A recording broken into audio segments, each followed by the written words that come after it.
Om Shri Gurubhyo Namaha Harihi Om Sahana Bhavatu Sahano Bhunaktu Sahaviryam Karavavahai Tejasvinavadhitamastu Ma Vidvishavahai Om Shanti Shanti Shanti Namah Shri Yatirajaya Vivekananda Suraye Satchit Sukhaswarupaya Swamine Tapaharine Hari Om.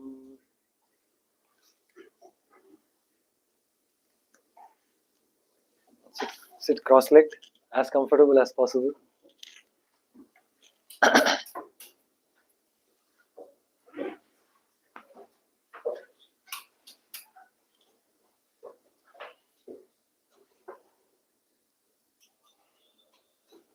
Take deep breaths 3-4 times.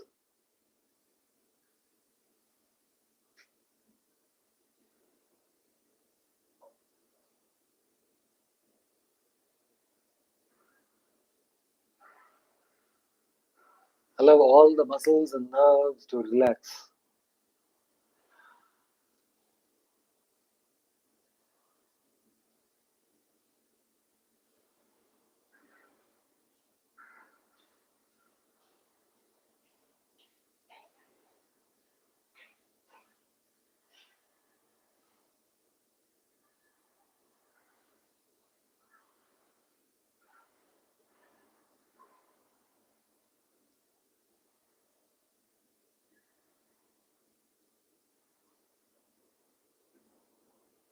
Do not follow the thoughts, just observe them flowing away.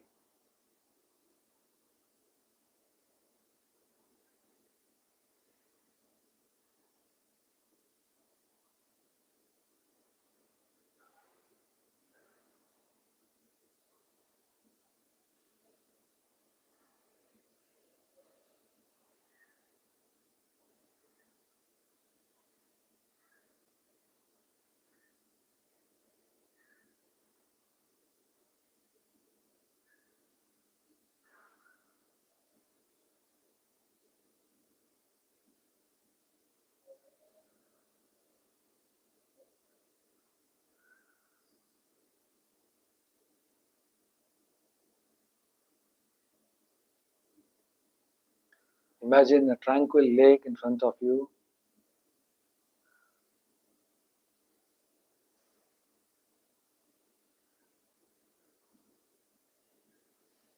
The ripples are the thoughts that are flowing away from you.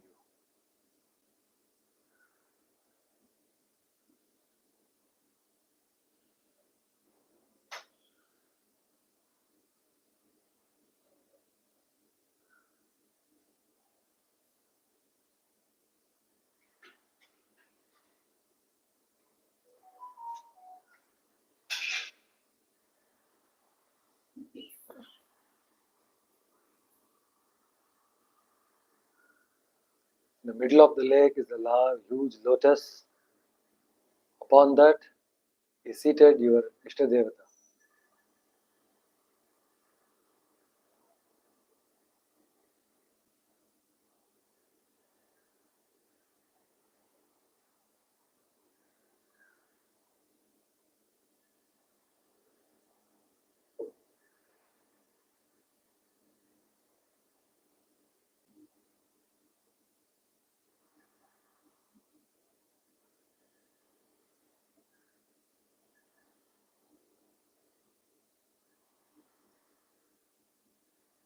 The Ishtadevata is full of light, full of knowledge, and full of compassion.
He slowly moves towards you, towards your heart, to take the seat of the lotus of your heart.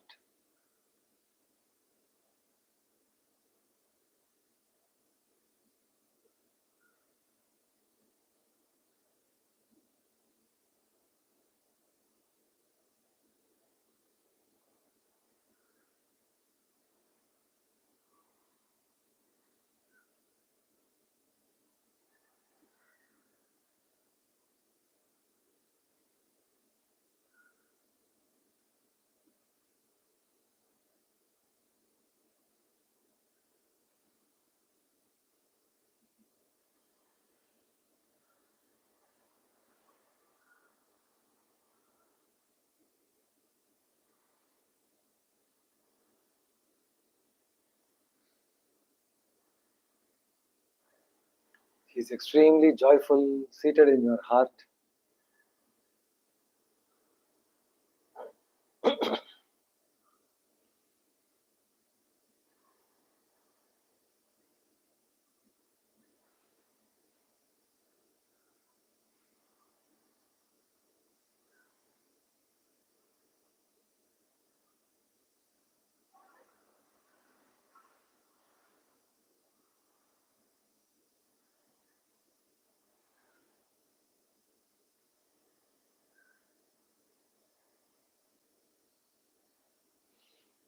Reverentially, you bow down before him or her.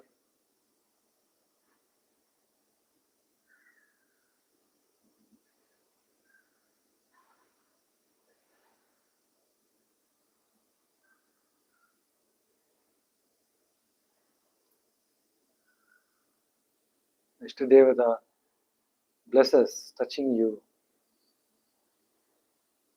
transferring his light, his knowledge, and his love, his joy to you.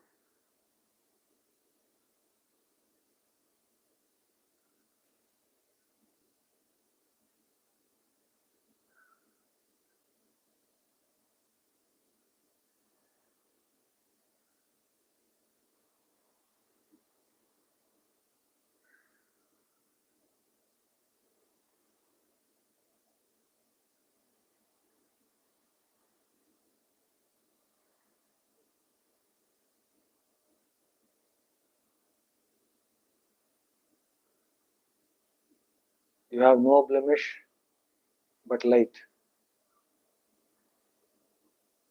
You have no ignorance but knowledge.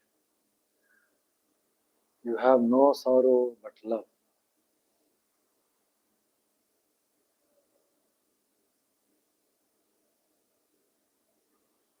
You have no hatred but joy.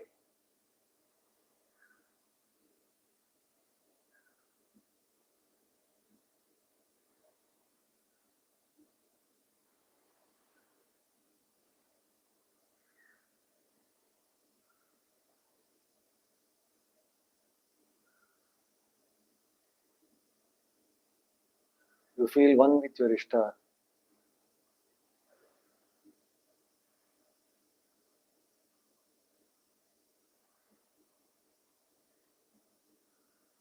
You are that, and that is you.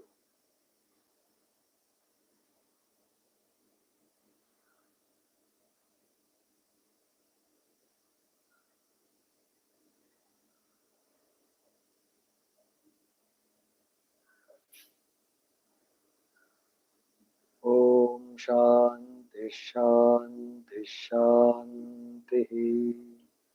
Hari Om Tat Sat.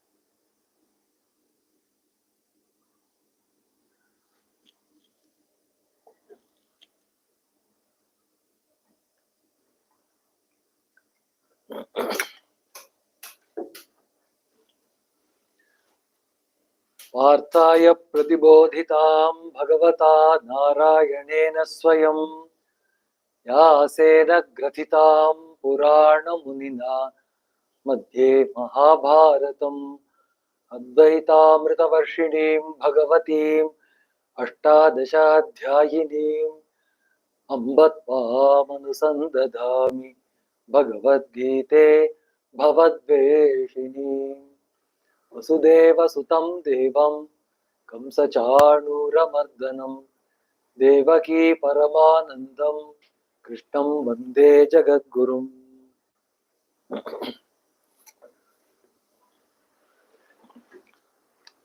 Last week we went through the second chapter as if we are going through Prasava Vedana. Whether we did not know the child was born or not, but we have gone through the Vedana. Nevertheless, there were wonderful recollections how Sri Krishna reminds us of the highest philosophy, the truth. See, in the life, we face two kinds of knowledge. One is called the factual knowledge, and the second thing is called the knowledge of faith. Two kinds of knowledges are there. So, Sri Krishna now presents the fact. Whether we accept it or not is very different. But sooner we know about the fact, better we will be able to make the right judgment. So he talks about the supremacy of the human being lies with the right identification and not getting misled by the whims and fancies and wild imagination of the mind. Because that's the very nature of the mind. To be imaginative and he reminds him of his duties and the calumny that will be hailed upon him for falling out of the duties. So that's a very powerful argument that you will need to serve the society where you belong to. Otherwise, the society will ignore you and it will not accept you. And you being the position of a Kshatriya, of a leader, going to be a would-be king of the place. So the social context is very important for you. And then talks about briefly about the role that the philosophy of Karma Yoga. He says that he makes a mention that various people with their different sentiment, they talk differently about the purpose of life. But the real purpose of life is to attain perfection. Not merely sense enjoyments or not merely living a life of a vagabond. Vagabondish means people who argue that there is no ulterior purpose in life. Anybody who says that is a vagabondish. So then he says that to do your duty alone you have the right, karmanyeva adhikaraste, and not to the fruits thereof. So often this particular shloka is mistaken. People say that since I should not be attached to the fruits, then what will be the real purpose of my striving at all? Because the fruits of the action, giving an examination means you want to pass the examination, you want to pass with flying colors and achieve the purpose of even writing the examination, not merely passing, but the objective of getting the fruit of it. Correct? Entering into the institution, getting a job and whatnot. So if that's going to be the fruit and you say that you should not be attached to the fruit, then what will be the real purpose of my striving at all?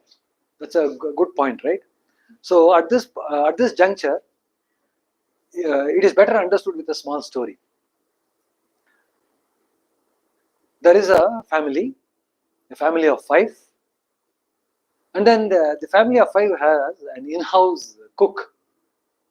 The cook is really a good cook, and the family has been having the service of the cook for years. So one day the householder said, today some guests are coming, about 20 guests are coming, so you will have to prepare a nice feast. And then he gives him the menu. Out of that, one particular item the householder mentions, and then which the cook himself likes very much. Possibly that was one of the best of his creations. So he said, "Wow, today I'm going to have this. Maybe paneer kofta, something like that. There are a variety of dishes. You guys are good at names." So, and then dutifully the cook, along with his servants, fellow maid servants, he does the full job. And then that day, it so happened, there were a lot of dishes made, and plenty will remain for the consumption. So, karmanyevadikaraste. So, he went about doing the cooking. Then the feast was served well. People came, enjoyed, had gala time. They had food. And then they left. It was about 1:30 p.m. Usually that's the time the cook has his noon meal. He goes there and checks what is left, and then he finds that the paneer kofta, there was nothing left out. And he remembered that they were repeatedly asking paneer kofta, and he was emptying the dish. Finally end up with not even one speck of it. So now the question here is, can he fret and fume over paneer kofta not being there? Well, it was his duty to complete the recipe, rather the menu. But he does not have the right over what he is going to have for that noon meal. There were enough for his fill, and all of it evenly made. So naturally, each of them are taste-worthy. Correct? So, but then the one that he wanted wasn't there. Now, can he have a right over it? He cannot have a right over it. So now, suppose if he is going to lay claim on the most desirable dish, and not getting would have put him into unrest. And subsequently, we will know what's going to happen to the dinner. Now, he is going to mess it up. If he is going to be obsessed with the idea that he was not taken care well in the way he expected, naturally his further service is going to lack quality. And secondly, what is the fruit of his action? The fruit of his action is the entire menu that he created. So, if Krishna's words will be wrongly understood, that he will have to give up the fruits of action, then that means at the very outset he should have left the place, gone to the hotel and had his noon meal. That would be the most ridiculous interpretation of a family life with a household cook. So giving up the fruit of action is not literally physically distancing yourself from the fruit of action. Giving up the fruit of action is giving over the right over the fruit of action. And if he will have a cup of kofta with him, paneer kofta, well, that day is lucky for him. He will enjoy it. But the day he does not have it, he is not supposed to feel lost, feel depressed. And he has to maintain that equanimity so as to continue the service for the remaining time. And how can he do that? How can the cook achieve that? He can do only if his mind is established in the plane of equanimity. And how to go to that plane of equanimity? By non-attachment, which is the second most important message of Bhagavad Gita. The first one is the harmony of many ways, many yogas, leading us to the relatively similar goals, and rather the same goal for that matter. And the second one is the non-attachment. Non-attachment to what? Is it non-attachment to the very motive that you are having? No, you should be strongly motivated. You cannot have non-attachment to the motive. You cannot have non-attachment to the curiosity. You cannot have non-attachment to the way of performance. He says, be non-attached to the fruits of action. Come, go, go. So that should be one should be ready for any eventuality to present itself in the plane of action. Because there are so many variables that control the real fructification of fruits. It's not just me alone. I am also a cog in the machine. There are several other parts that are contributing to the overall execution of the machinery, of which just I am one part. So, in order to put the mind at rest and be at your best, is don't be attached to the fruits of the work, meaning to say, give up the right over the fruits of work. Don't maintain the right. Ma phaleshu kadachana, what is that? Adhikara. Karmanyeva adhikara. The right. So never ever we should think that if we have to give up the fruits of action, then why at all we should indulge. That is often the kind of argument which people indulge in for the lack of right understanding of this particular shloka. It's the right over the particular thing that we have to give up. A couple begets a child. They shower the affection on him, her, and then the child grows into a beautiful damsel, and then she becomes very efficient, she becomes supportive. A day comes in Indian society, the daughter leaves the family. So how much ever in a social context, a Hindu social context typically, I don't know about the other religion, but typically in the Hindu social context, we find that the daughter leaves the family and goes to and adopts new surroundings. How much ever he would like to hold on to that daughter, he will not be able to. So that time can he claim right over? So how should he have lived those 20-25 years in company with their own child? That on the day of the parting, it doesn't prick beyond a limit. It does prick, but it shouldn't prick beyond a limit. So right from the day one, I've seen my father doing that. I've seen my mother also doing that. Hey, one day you're going to go elsewhere. So I am checking all my, my feelings. I'm toning my feelings and tempering my feelings. She will tell about my sister.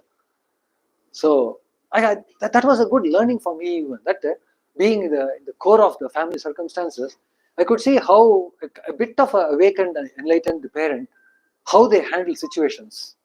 Though I have a very modest following, they have this age-old wisdom being given very naturally into their way of practice. So the right is something which we need to be very careful about. So there was one very beautiful shloka in the second chapter. And then about, there is one shloka which I left. That possibly I didn't leave it. Yeah, good that it's, I think it's going to come in the third chapter. Or maybe in the second one. Of course, we have the beautiful shlokas recalling the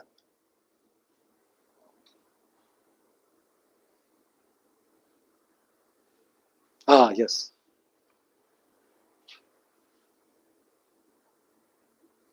So karma, in the context of the second chapter particularly, he says karma with kama, with a desire.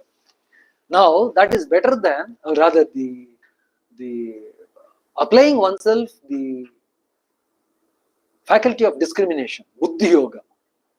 One term which repeatedly comes in Gita is buddhi yoga. Here buddhi yoga is not ratiocination in the sense of what is beneficial for me, what is fruitful for me, what is profitable for me in the worldly sense. It's not using the lesser form of the intellect, but the higher form of the intellect, in the sense, the lesser and the higher is used in the sense of what will be eventually useful for me. That's the higher part. And the lesser part is what is immediately useful for me. So the eventually useful for me is something which I will have to educate myself, because the effect of which I will be seeing at a distant time. So immediately, if you will see, it will be as if you are being indoctrinated, because you don't see the result immediately. So one such is this buddhi yoga, that is discrimination. Discrimination as of what is conducive to my growth and what is detrimental to my growth. And a priori Krishna has introduced this topic of non-attachment. He says that you must discriminate in a manner that whether a given thing or a place or a process or a person or an idea leads you to attachment, or the very same thing leads you to non-attachment. Whether it leads you to bondage or whether it leads you to freedom, whether it is ephemeral or it's going to be eternal, lead you to the path of eternity. So this discrimination has to be continuously made through our intellect. So that is the Buddhi Yoga, repeatedly Sri Krishna says. Buddhi Yoga is not mere dry ratiocination, but with the careful discriminative intellect. Growing this discriminative intellect is Buddhi Yoga. So here, Buddhi Yukto Jahatiha Ube Sukrutate Dushkrute, Sukrita and Dushkrita, the good things and the bad things that are done, he transcends beyond that. For him, the notion of good and evil are still kindergarten exercise. He transcends beyond that. So that's why they say, na, you have to give up your own self for the sake of the family. Give the family for the sake of the village. Give up the village for the sake of. So giving up means you are causing pain. Somebody asked yesterday, last time, that leaving the house you have caused pain to your own near and dear ones. Correct? So now, so that's the kind of an evil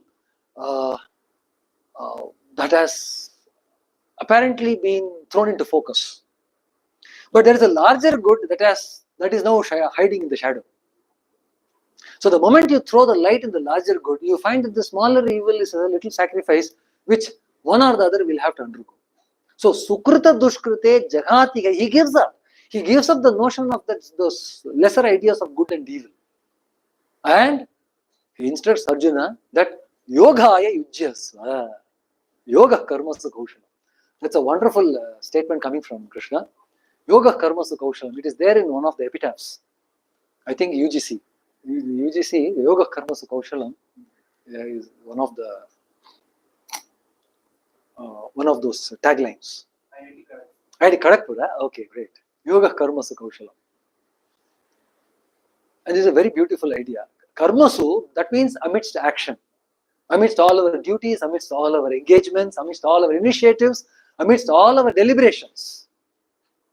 Physical, mental, psychic. Everything is karma. Nothing is, it's not just if I shake my hands it is karma, but if I sit it is not karma. The thought process is also part of the karma. Okay, so Krishna generalizes karma to everything. In third chapter we are going to very soon get into rather. So, Yoga Karmasu Kausham. So Karmasu, amidst this various kinds of engagements, the state of equanimity, yoga. Huh? How do you define this yoga? So in karma, within the karma, there must be kushalata. If kushalata is there in the karma, that is called yoga. So kushalata means what? Kushalata actually means comfortable or perfect fitness. Perfect fitness is kushalata. Appropriateness is kushalata. Perfection is kushalata. Well-formedness is kushalata. Goodness is kushalata. So does it mean all this? Or any of this? See, what could be your appreciation of the term kushalata? Now I have given various adjectives hovering around something which I want to know from you guys. What do you think is this? Yoga is the state of equanimity, right? And he says amidst work, the lakshana for the yoga, the indication of yoga is in work what you should be. There should be perfection in the work, perfect concentration in the work, perfect execution of the work, perfect fruition of the work. What is kushalata according to you? There should be perfection along with the ease. The ease of committing the work, the ease, choosing the least path of friction. There are many ways to do the work. Energy wasteful and energy conserved. So, good name? Likit says that energy conservation is kushalata. Another one? Effectiveness. How effective the work is. So, work is effective in terms of output. So it is output optimization. Yours is input optimization and his is output optimization. So, anything else?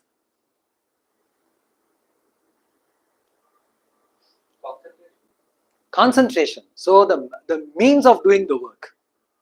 Concentration is the means. Input, output, means. All three covered. Wow. Excellent. Excellent. Anything else? The joy which you are getting from doing the work. Joy from doing the work. Anybody has really got joy in doing work? Work is pretty painful. Pretty painful. Karma su. See, karma. The Saptami Vibhakti is used while you are doing work.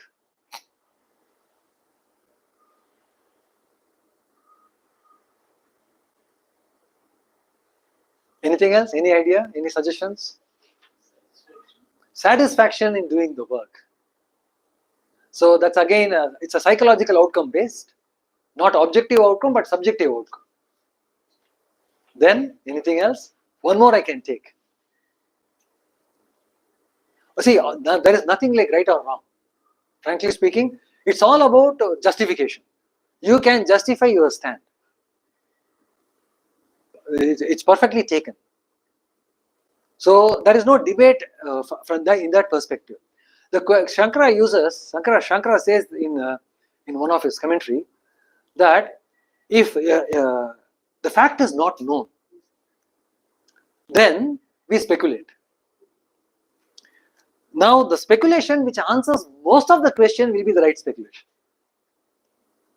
Correct? There could be several speculative answers, but among them, which one should the crowd take up? They will take up that speculation which is able to answer as many questions as possible. If it answers all questions, it becomes a fact. So it will certainly not be able to answer a few questions because it is speculative. But bouncing one against the other, that will survive, which can answer many questions. That is the one which is most general. So I am looking for that most general speculative answer. So you want to say something? Concentration.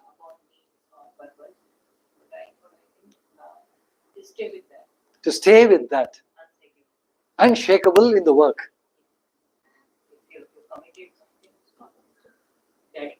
Dedication. Whatever situation, that endurance. You endure through all the process, and then so the endurance is what is called the perfection that you are referring to. We are pretty close. All of you are pretty close, but he is much closer. So I would like to refer to one humor.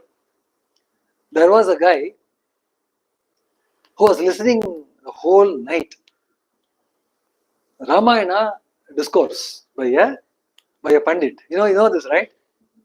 So can somebody complete the joke? So the following morning, after everyone is tired, and then say, yeah, I'm returning from Ramayana Katha. He says, oh, is it so? Then who is Sita for Rama? Who is Rama for Sita? So he said, Rama is Sita's uncle. That's very well known. Rama. So this is not as bad as that, of course, because we can have our own justifications. But the context here is, say, just like a little while ago, he talked about giving up attachment. The third shloka from that, he says this, that kushalata in karma is yoga. So the kushalata in karma, he says, you have to give up the right over the fruits of action. So giving up the right over, if you are able to perform your action, giving up the right over the fruits of the action, that is kushalata. So we have to construe the meaning in the context. Karmanyevadhikarasya ma paleshu ma karma phale mate sangostva karmani. Karmanyevadhikarasya ma phaleshu kadachala. That's it. That has been said. And two shlokas later, he says, yoga karmasu kaushalam. So by the stretch of the same sense prevailing, we have to construe the meaning that the kushalata is the extent of endurance coming through non-attachment. The endurance coming through non-attachment. Sometimes we have a stoic endurance, like a buffalo facing the the heat as well as the cold. That kind of a stoic endurance will not help us. We should have a very enlightened and matured endurance, so that each blow you take gets converted into knowledge within. It gives you more conviction in the knowledge, in the faith that you are following. It's not that we are somehow holding on to us, just as the way the cool Dhoni in the cricket. He says, I'm not cool. You see, when he was asked how you could stay cool, he says, I'm not cool. It's just I know the way how to send the pressure down through my spine and not allow it to evaporate through the volcano, which the next captain was doing. Kohli was doing, correct? Kohli used to express, and he says that empties my mind, and I become clear now for further action. So strategy, his strategification is by emptying the mind and looking for greater inspiration. Which one is right, which one is wrong, we do not know, but both have fetched us results as well as failures. So that means whatever you do, results will come in its own way. We only give explanations. So, but Dhoni says that I'm not cool, though I appear to be cool. Correct? So that kind of a splitting one's own self, one taking the beating, the other one taking the hiding, is not going to help. There will come a point in time when your system breaks down, and you will not be able to further take those blows. So that's the reason why we have to do a metamorphosis. We have to change the very blow that comes to you. And the non-attachment, which is a very, very overarching character quality, gives the person the unique acumen. By the practice of non-attachment, it develops, that is why it is called Buddhi Yoga. The Buddhi, which is the intellect, which is the factor of acumen, it gets trained. The more training it gets, the more light it sees, even at the times of adversity. It's not a mere indoctrination. That's the power of the intellect which Sri Krishna wants us to capitalize. One last thing, then the skill of practicing non-attachment is referred to as Kushalata. Yeah, practice of non-attachment, absolutely.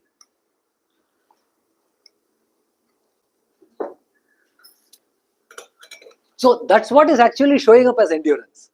So to me, Dhoni is cool. But what actually is running in his mind, I do not know. But if that is really non-attachment, then he has really mastered not only the art of playing cricket, but he has mastered the art of living.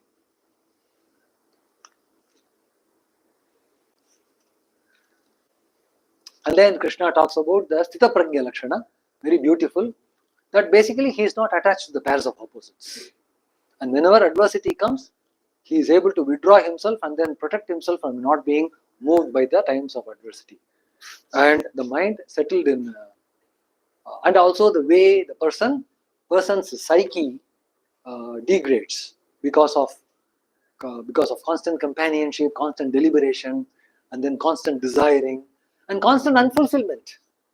It need not be constant, even temporary or occasional unfulfillment also gives rise to anger, disappointment, depression, and further decline to lack of memory and lack of identification. And once a man loses the right identification, we know where he has reached. He has reached the nadar. From the apex or zenith, he has went to the nadar.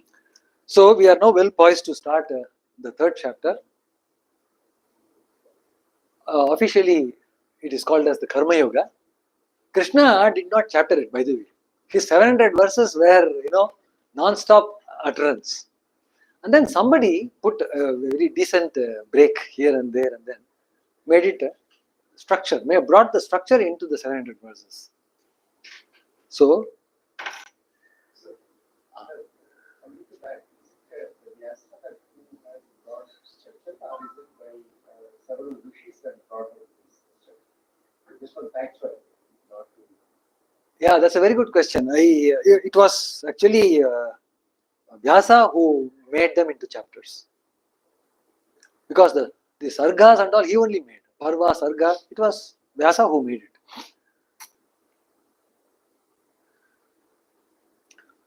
So Arjuna begins with a question. See, because in the earlier chapter he spoke about jnana as well as karma. He says jnana is supreme, you have to fight, there is no friend, there is no foe, there is no relative, you are the supreme soul, uncut by the instruments and not burnt by the fire. The highest knowledge he has given, that's a fact. And then he also said that no, you should work but you should not be attached to the fruit of action. So you have given both the prerogatives to me. Now I seem to be now confused. You are driving me to the point of confusion, as if he says. So then which one do you actually propose that I should follow? Then Krishna says that both these paths, namely the Jnana Yoga as well as Karma Yoga, these are all time-tested paths. It's not that I am giving it to you. It's not that I am forcing. When it is time-tested, that means that it is there for anyone's take. It's not that I am cooking up and then giving you. This nishtha, these two convictions are there, part of our legacy. And one insists in discrimination, the other one insists in the right performance.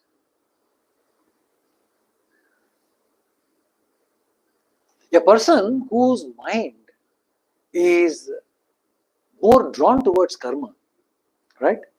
There is a propensity within one's own being that drives a man into action. Now, if the propensity is already there, but then you fake as if that you are not attached to the work, or you are not moved by the work, and you try to stay quiet, do you think it will accrue to your well-being? Just because you abstain from work, that doesn't mean that Naishkarmyata, the word is Naishkarmyata. It's a beautiful word in Sanskrit. I'm trying to look for an English translation. Doesn't mean that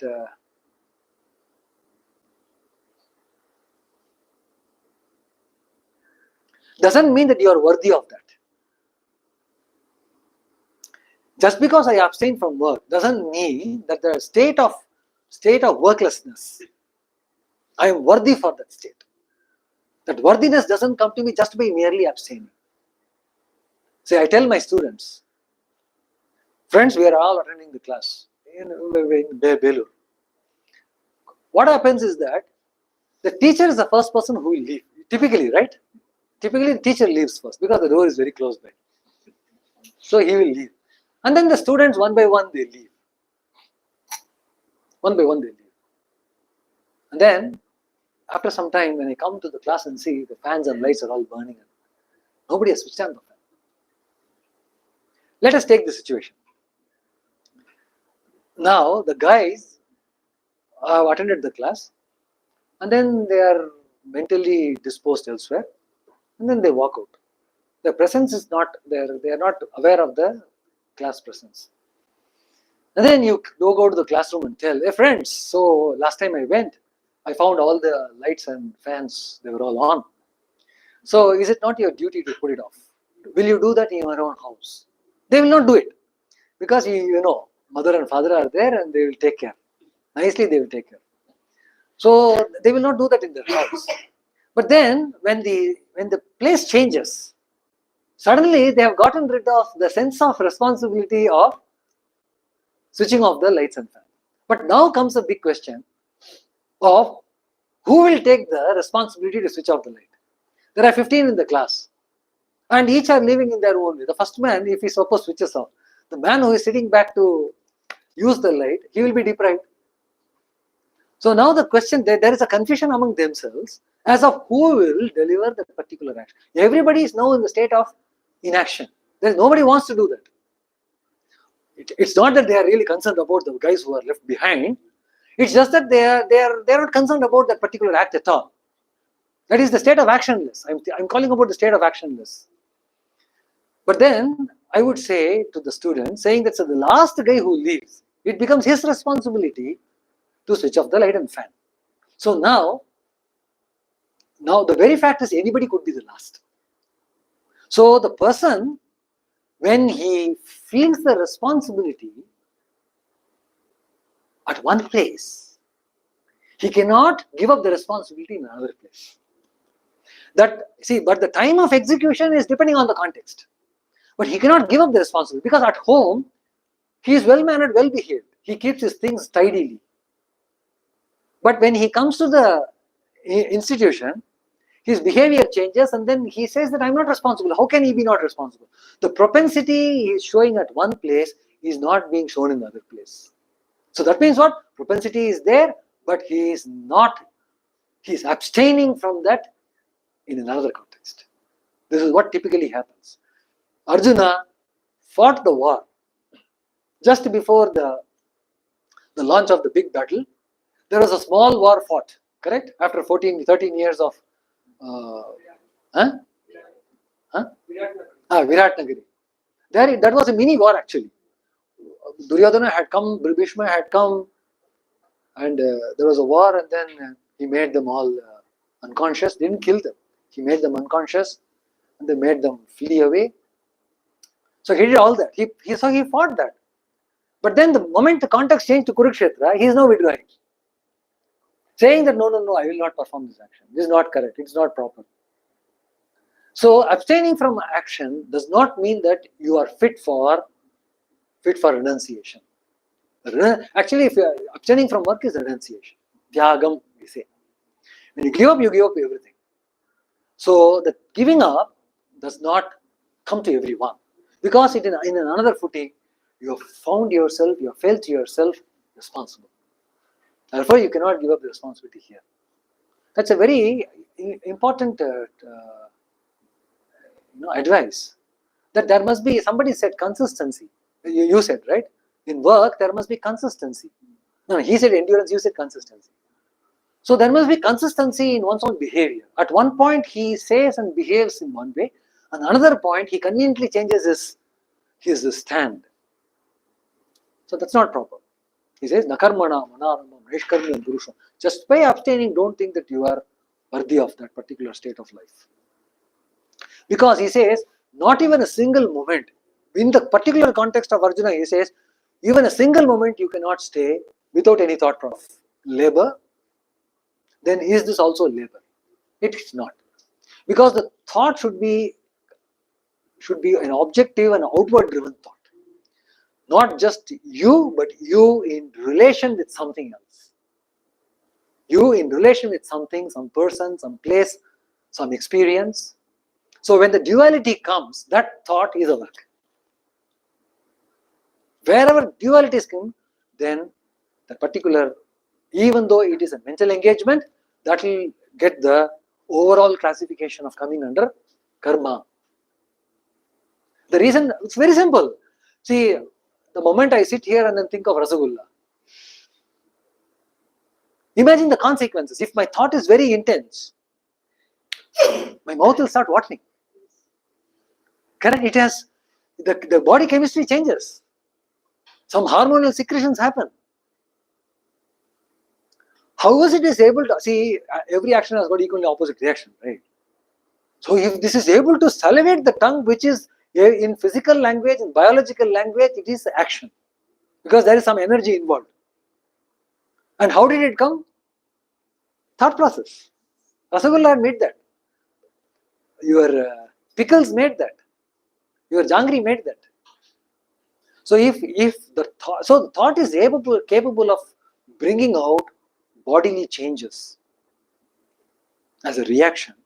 Therefore, action also must be of the same quality. Because it is objective. The thought itself is a very objective thought. Objective thought means what? I am aware that I am thinking about something. I am aware that I am thinking about something. That is objective thought. About something different from me, of course. something different from me. Rasgulla is not me. Rasgulla is something else. So Krishna says, don't dwell in that kind of a thought process, which is very objective in nature, because the more you dwell on that, you will be sucked into it. And then he says, see, but in spite of all this, if you don't listen to me, and then you abstain from work, then Krishna brands him as a hypocrite. The definition of hypocrisy comes here. Karmendriyani Sanyamya, definition of hypocrite is in Shloka 6. It's something which we can note it down. Who is a hypocrite? Definition comes here. He says, a person who feigns the state of actionless. That is, a person who behaves in a way, but he is not worth it. Then that is hypocrisy. We know politicians give tall promises. So they behave in such a way. But they are not keeping the promise. So that is hypocrisy. So that is called mithyachara. Mithyachara. Can you see that? 6.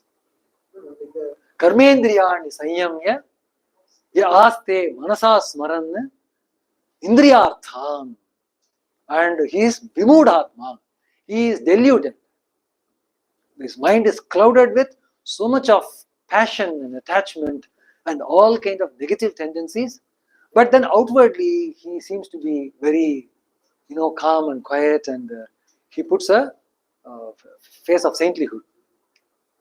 And such a person whose personality is divided, split personalities, mithyacharasa uchyate. Such is a person who is now hypocritic. So the deep driving message from Krishna here is that, again this comes, Krishna repeats this particular argument from various perspectives.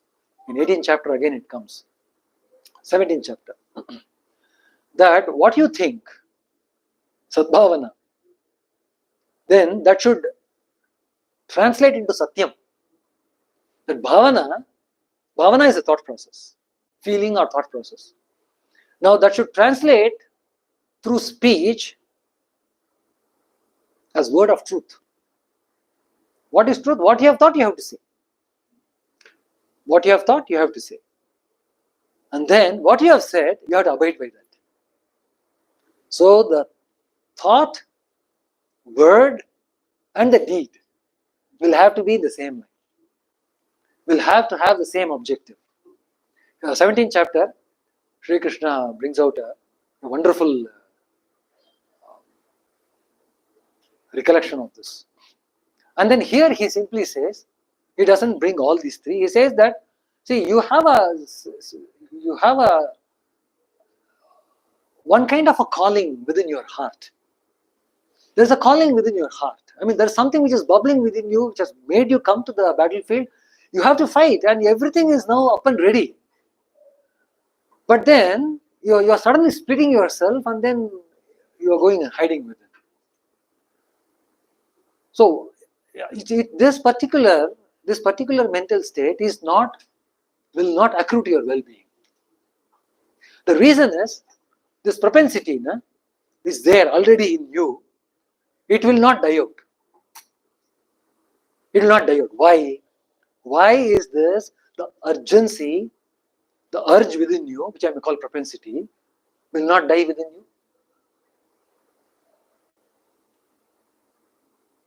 See, if it dies, suppose I say that, okay, I will not engage myself in action. There is a compulsion for me to fight this war. I will not do it. Because I have a serious logical reasoning, which leads to total failure of the social fabric. So I am not going to engage in war. Okay, the war is a context. You can take that war and put it into your personal lives. There are various dharma sankat that is actually coming forth before you, and you can place that. So the war is the context in which Gita is. It's not that we are encouraging Russia to go against Ukraine. or the other way. So suppose I abstain from that. Will it lead to the purification? Will everything settle down in a manner that will do well for others, do well for everyone? It may or may not do good for everyone. But what has it done to me? First and foremost, what has it done to me? In me, a little while ago, there was something which was surging high. Now, it is all of a sudden bottled, nicely cocked, put into the cellar for long storage. Have I gotten rid of it or have I postponed it? Have I postponed the recurrence of the same propensity or have I gotten rid of it? Throwing under the rug and the carpet is not cleaning the room. Correct? So he says that you might have abstained yourself from whatever has presented before you, but then how can you hide from yourself? I can run away from the world, that's okay, that's given to me. Can I run away from myself? Because ultimately I have come into this context of creation for my own emancipation. Each one is going to fend for themselves. Each one of us are fending for ourselves. Apparently we are taking mutual help. I am trying to help you, but I am actually helping myself. And Swami Vivekananda says that very character quality of unselfishness is the definition of God. That's something which it should be etched in our brains. Unselfishness is, somebody say, now what is God? Is he 10 arms, 4 arms, power, supreme, sovereignty, and then creative powers. All these are very bombastic, not excluded, but that doesn't totally define him. And the one thing which is so comprehensive is this particular character quality of unselfishness. Because if you really want to become God, our philosophy says you can become God. Then often comes the question that can I create another world? So we jump into the extreme and then start questioning the very help that is coming to lift us. We are denying the help, saying that yours is wrong. Because can I create a world? Yours is not to create the world. Your objective is to become God, doesn't mean you have to become a creator God. You become that unselfish God. Because in the plane of unselfishness, we can have degrees and higher degrees of perfection. Our entire growth. Say for example, in a family, we will see that the two souls come together. They start a small family, and then they grow. Initially, they may have a lot of things to deal in a personal manner, and subsequently, you see, as the family grows, the personality gets completely melted away into familiarity. Now, the familiarity is the one which supersedes everything.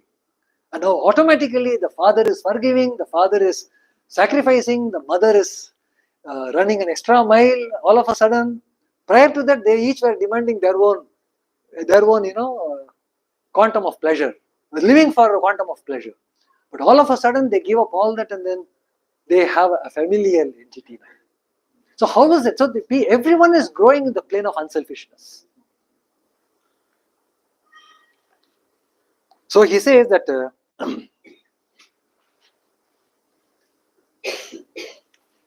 Arjuna required this kind of a reminder, saying that merely abstaining is not good. Your duty is to now perform.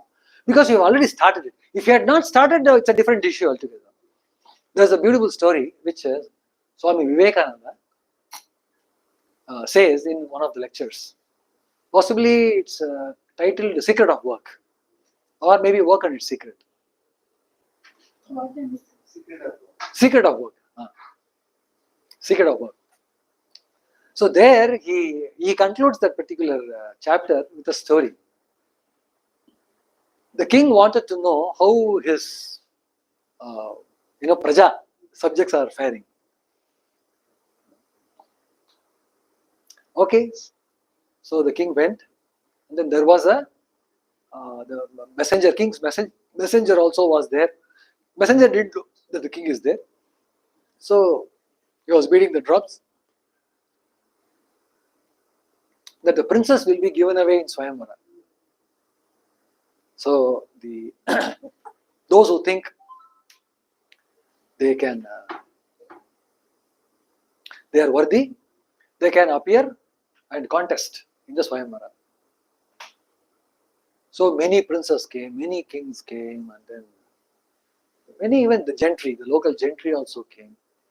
And the process is the princess will be taken in a palanquin with a varamala. And then whomsoever she is pleased with, she can garland that person. So, they were best among the warriors and handsome among the princes. So many were there. But she was also quite good looking. And then, so she was looking for a match. Nobody was appealing to her. She was not looking into the pedigree of the individual. She was looking for a person which should be something like love at sight.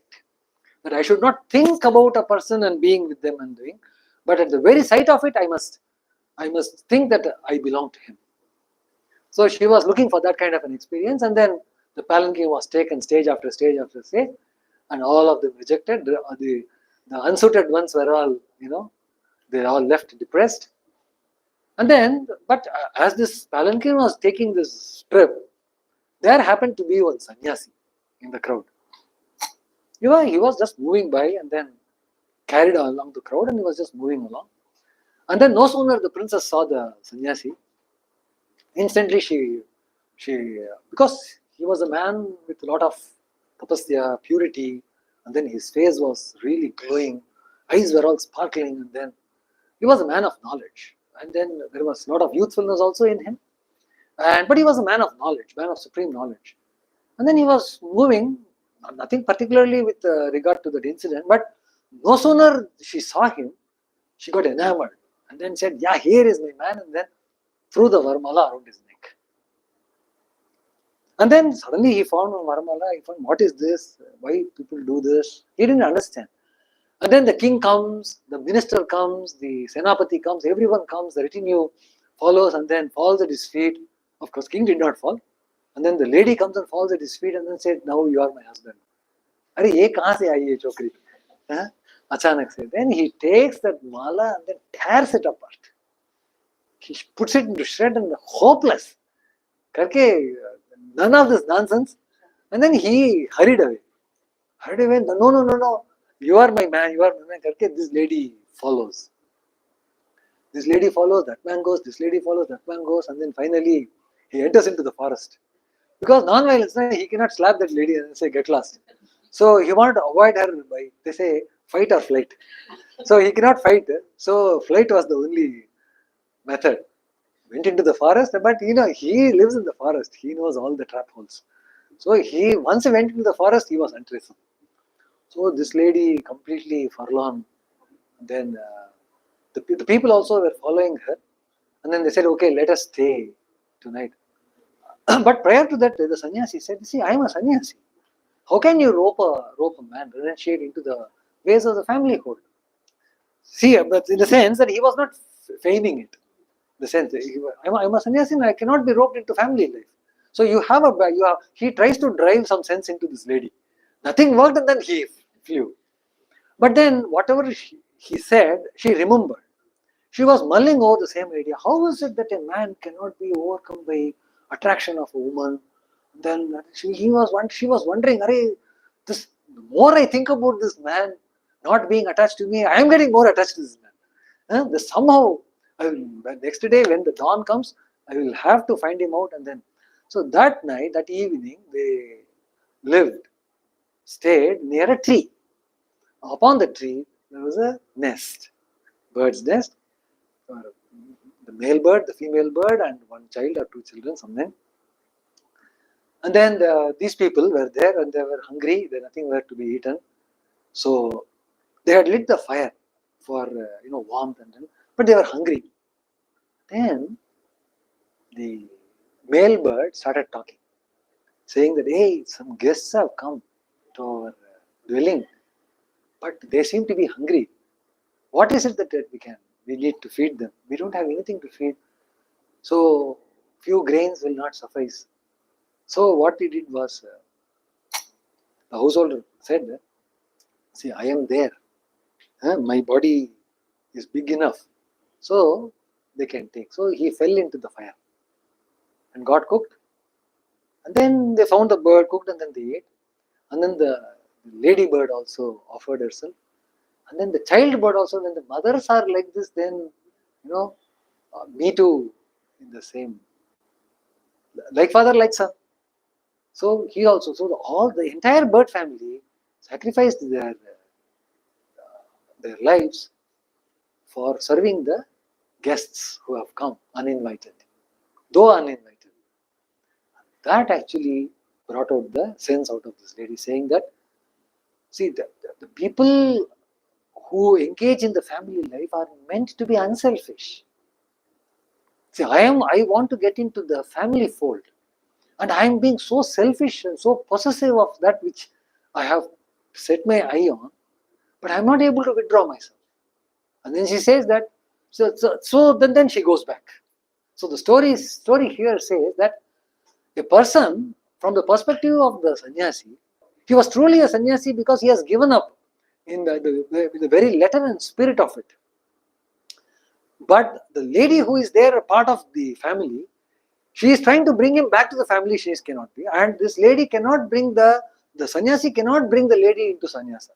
So each will have to find their own definitions of duty and stay. And what is the definition of duty she got? So unselfishness. So that was a very beautiful story, which Swami Vivekananda says, a good summary where the unselfishness is now given the proper focus. It is one thing. I'm also seriously thinking of how to, encapsulate this message of unselfishness among the common people, particularly the growing minds. I have seen personally in Chennai Mutt, when I was the novice brahmachari, I was taking care of the temple affairs. There we had two support staff, and then the evening, every time they will have to, once the arati is over, they will have to come down with a box of sugar candy, box of some leftover offerings, and then that will be given to the devotees. So someday we will have laddus, someday we will have Mysore pak, someday we will have. So there was one occasion where we had lot of pujas, lot of offerings coming to Sri Ramakrishna.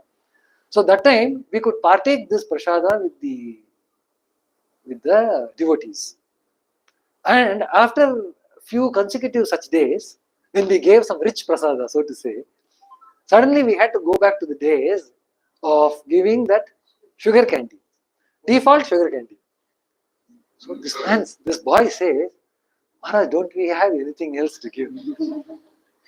You see, he has taken joy in giving some good things, palatable things, pleasurable things. And now, in his mind, that sugar candy is sugar candy, naturally. But then his heart has expanded, that he has now already got into the footing of partaking things, partaking good things. And what upbringing is this guy? He is not of a very traditional upbringing or orthodoxy. They are all coming from very, very humble families. And then they have all taken up this job for their, Udaranivittam. Young boys, and then they were not given any ethical value basic training at all. Day in and day out they work, and then they have themselves.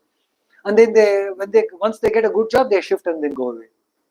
But the habit, first day he gave Mysore pak, second day he gave Rasgulla, third day he gave something else, fourth day he gave something else. Then after some days going back to that made him feel a bit reticent. He said, don't we have something? Can we look for something somewhere else? Because I was the storekeeper. So, Maharaj, do you have something else to give? I felt really, happy that how the character changes by repeated habits. So the unselfishness is something which can be cultivated in a small way. And then it takes possession of yourself, and it becomes the very bedrock of your character.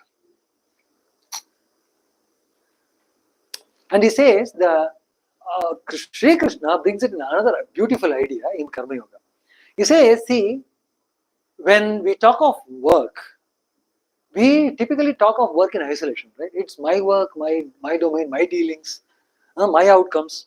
We suffer for our outcomes. We enjoy as well as suffer. We don't put that suffering blame on something else. We do that bit openly, but there is no necessity in the first place. But we do that. Sri Krishna says no. That there is another perspective of work. The work, not from the individual perspective, but work as an ecosystem. We have something called as a food chain. We have something called as a value chain. And then we have got what's called power hierarchy.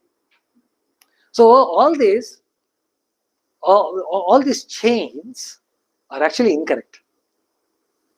Because chains gives supreme authority to the one at the top of the chain. Correct? Chains are unbalanced.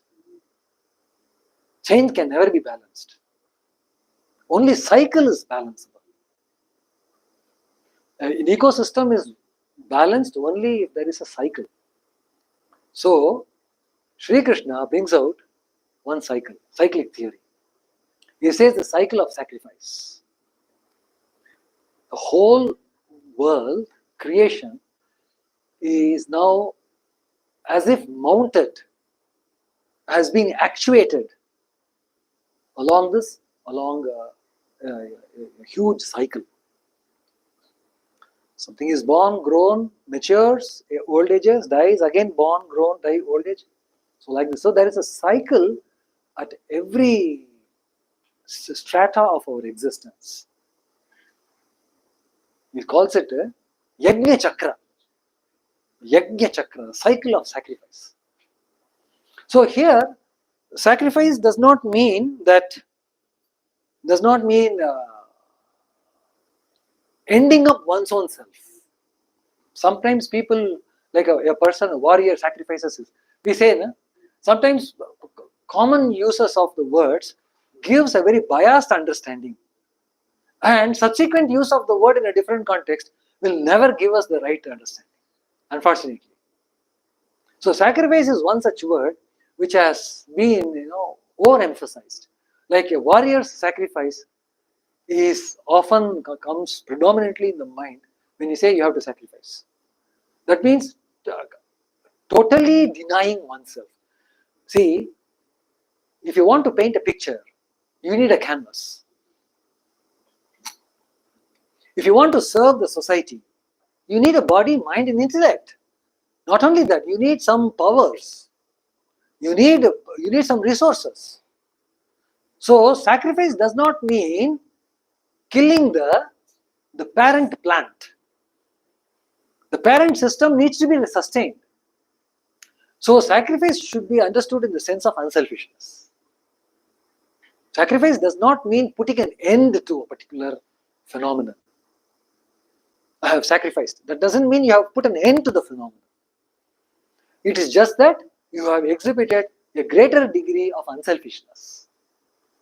Whenever we exhibit higher degrees of unselfishness, then we are actually participating in this global cosmic cycle of sacrifice. So, in fact, the Puranas have taken this particular idea of sacrifice and have very nicely they have elaborated. They have given a wonderful context to it. The book does not do it, though we can corroborate some sense from the book, but Puranas have done it really beautifully. They say yajna is sacrifice, right? Again, yajna is again people attach it with fire. Correct? So here yajna, which is sacrifice, is nothing but unselfishness. So he says there are 5 types of yajna. One is bhuta yajna. Bhuta yajna is that sacrifice, that extent of unselfishness shown towards the life forms which are lesser than you. The unselfishness that one expresses for perpetuating life and harmony among the beings lower than yourself. That is bhuta yajna. And then we have got Nriyajna. Nriyajna is fellow beings. So that unselfishness that comes into play, that brings in harmony and perpetuation of life amidst your own peers, your own creed and kind. So that is Nriyajna. And then the amount of unselfishness that you show, exhibit, in propitiating the gods, the higher forces, that is Devayajna. Amount of unselfishness we bring in from within, we muster from within by propitiating the rishis, the ancestors of the past. You may ask, where is sacrifice? Where is unselfishness here? We'll come to that. So that is called Rishi Yajna, fourth one. So how many we did? What is the fifth one? Pitru Yajna. Pitru Yajnas are the ancestors. The rishis, the gods, and the ancestors. These three are three subtle beings. And fellow beings and lesser beings. So these five grades are five different strata of planes of service, planes of unselfishness. Okay, let's take one by one. What is unselfishness with regards to the animals? We know. With regards to men also we can understand. But with regards to rishis, what is this unselfishness?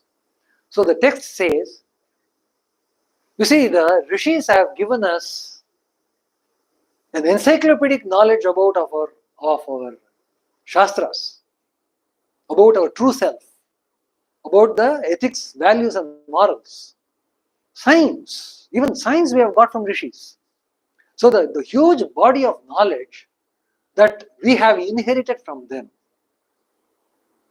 the practice of that knowledge, the mere acknowledging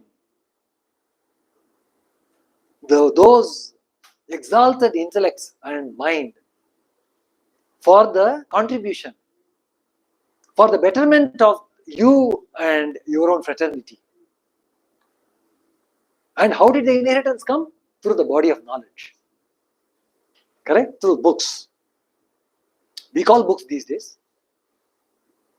Recognizing that is a state of unselfishness. Why? That's precisely what in the modern days called anti-plagiarism. Suppose you hear from somebody a particular idea, a thought. You cook up that and then bring out a substance out of it. You say, I did it, I did it, I did it, I did it. That I seems to be towering high. But we never acknowledge the guy who actually gave that thought, right? Sri Ramakrishna, when you read the Gospel of Sri Ramakrishna, you will see page after page after page. He says, you know, that Ramayat sect, one person came and told me this. And then Krishna Kishore came and told me this. You know, Nanta came and told me this. He will utter a very profound truth. But he could have uttered it as if he is doing it, right? He always gave citations. Much before the world picked it up, every statement he would say, you know how much I have heard during those days. He will tell, Ramakrishna used to say, that during my times, earlier times, many people who are followers of Ramachandra, they are all Tulasi sect. People from Tulasi, he didn't say use the word Tulasi sect, maybe he didn't know that. Had he been told, he would have actually said that. So people who are following Ramachandra, they used to come. And then they used to sing the glory of Rama and say this. Karke, he will tell. 1, 2, 3, 4. And then some bowl singers used to come. And then they sang this song. And he has a tremendous memory. Shruti Dhara, when he hears something, it gets registered in his mind. Like father, like son, Vivekananda also was like that. Though spiritual son. So where was I? Acknowledging the masters. And the kind of knowledge that they have given us, we need to inculcate that in our daily life. Say for example Gita. Gita is given by Vyasa to us, right? Vyasa is a rishi. Vyasa, Vishala Buddhi, a man of expanded intellect. He is Vishnu Swarupam. He is like just like Vishnu only. So now the works, we vainly praise him and then don't follow his words. So that's a great disservice to the person, right? We're not doing the right. We're not doing the due justice to his, exalted intellect. But we don't partake any idea from that. But so we don't have the right to praise him even for that matter. We had Vyasa. He's the compiler of Vedas. From Vedas, I don't even know one statement. But we keep saying he's the compiler of Vedas. Of course, those who have completely given him up, it's a different issue. But then those who hold on to him for name's sake. So there is a lot of insincerity in that. So the unselfishness here is give a quality time in studying their works, because they did not produce works which are stagnated in time. They are eternal. Those values, those morals, they all have eternal values. Vyasa says, with my two arms raised, I cry with the loudest of the voice. In the loudest of the voice. See the kind of empathetic he has been with the suffering masses. He says that the cause of all of your suffering is because of you falling out of dharma. Follow the dharma, everything will accrue to your well-being. I cry with open arms, open lifted arms. He says this in Mahabharata. That the cause of all of your suffering is because you are falling out of dharma. So, dharma, the core of the dharma is unselfishness. So now towards that unselfishness shown towards this, the great grand masters, is to get that knowledge, to study that knowledge. That is why the Parayana tradition came. The Vedika Parayana, Stotra Parayana, all these traditions came. You know why? It is it's following this, what you call unselfishness shown towards the rishis. The rishi yajna. And Deva yajna is recognizing the higher powers. All those higher powers are within you. The sun and the moon and all the planets that are governing the yonder sky, each of those powers are mapped within the human microcosm. They all have, they corroborate one to one. So much so that even the phenomenon are mapped, not just powers. For example, say sun, how much ever you describe sun, it will, we are not giving the due respect to sun. But sun as an object is beyond comprehension. Millions and millions of earth sun can contain. So it's massive in every respect. We can understand the power behind it. And it causes something called as a phenomenon called day. Correct? It causes a phenomenon called day in this. Now, can you, from within your constitution, you look at your own constitution, body, mind, intellect, feelings, nerves, all the energy that is welling up within you. Now, can you simply treat day, the dawn, early morning, that transition, as a mere astronomical phenomenon and not make use of it? Can we just leave it? Do you look at blue light as some 1200 angstrom units? Or something which is appealing, cooling, tempering? You see, as an angstrom unit, you are only giving the scientific truth, a measurement. That may be true. But the phenomenological perspective of blueness is very different. What blue means to me, what red means to me, it's very different. It has become part of my psyche now. It interplays with my forces. It brings in the best in me and the beast in me also. Right? So you cannot simply call it a mere color. Likewise, the dawn. Dawn is recognized as a force within you because you are able to now resonate.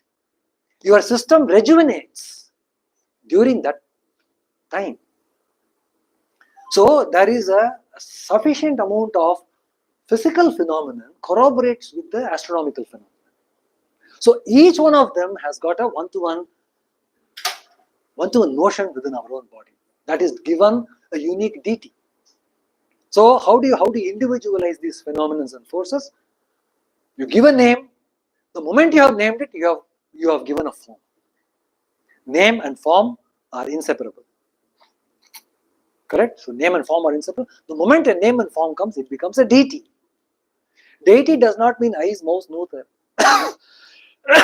You see how the abstraction is how scientific it is.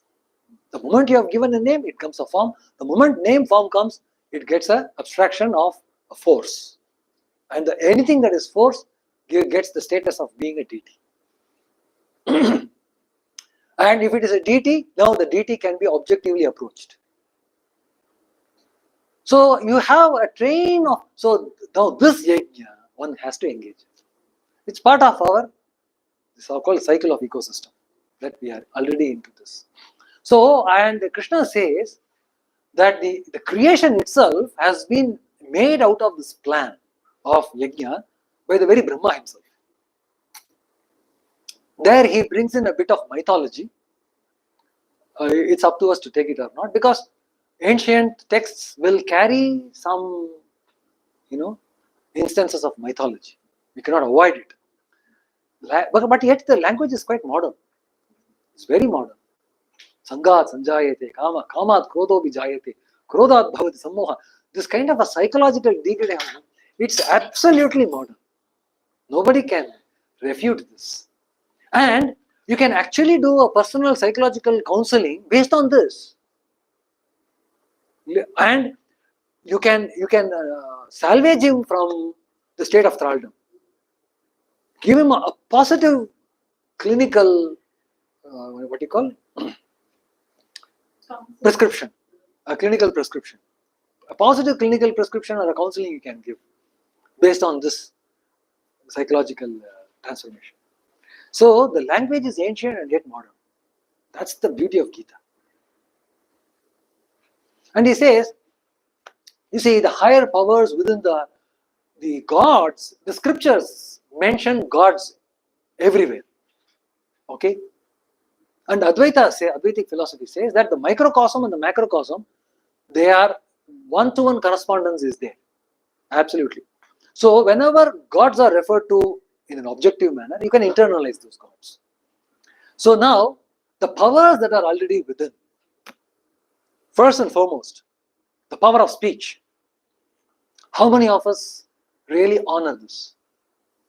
There is power in speech. Do we honor this? All the times when we chit chat and gossip, we are actually losing that power. Somebody is hiding behind a heroin palm. Yeah, but we have joy. We have joy in gossiping. But just like a pot leaks away its entire content with a small hole at the bottom. It has a big hole at the top.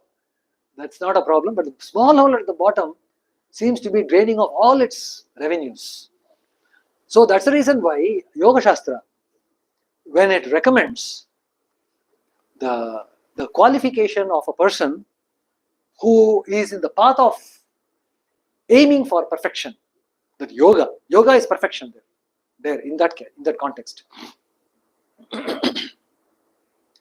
He says, Vang Nirodha. Vang Nirodha means what? Restraining from unwanted speech. In fact, total speech, but I am sweetening it. I am sweetening it a bit. Vak is speech. So if we can effectively restrain the speech, you can save a lot of energy. In fact, through speech, my teacher told me, and I am yet to find out the body energy mechanism, how it generates, how it gets distributed. I'm yet to bring out a holistic understanding, but it looks what my teacher said is very correct.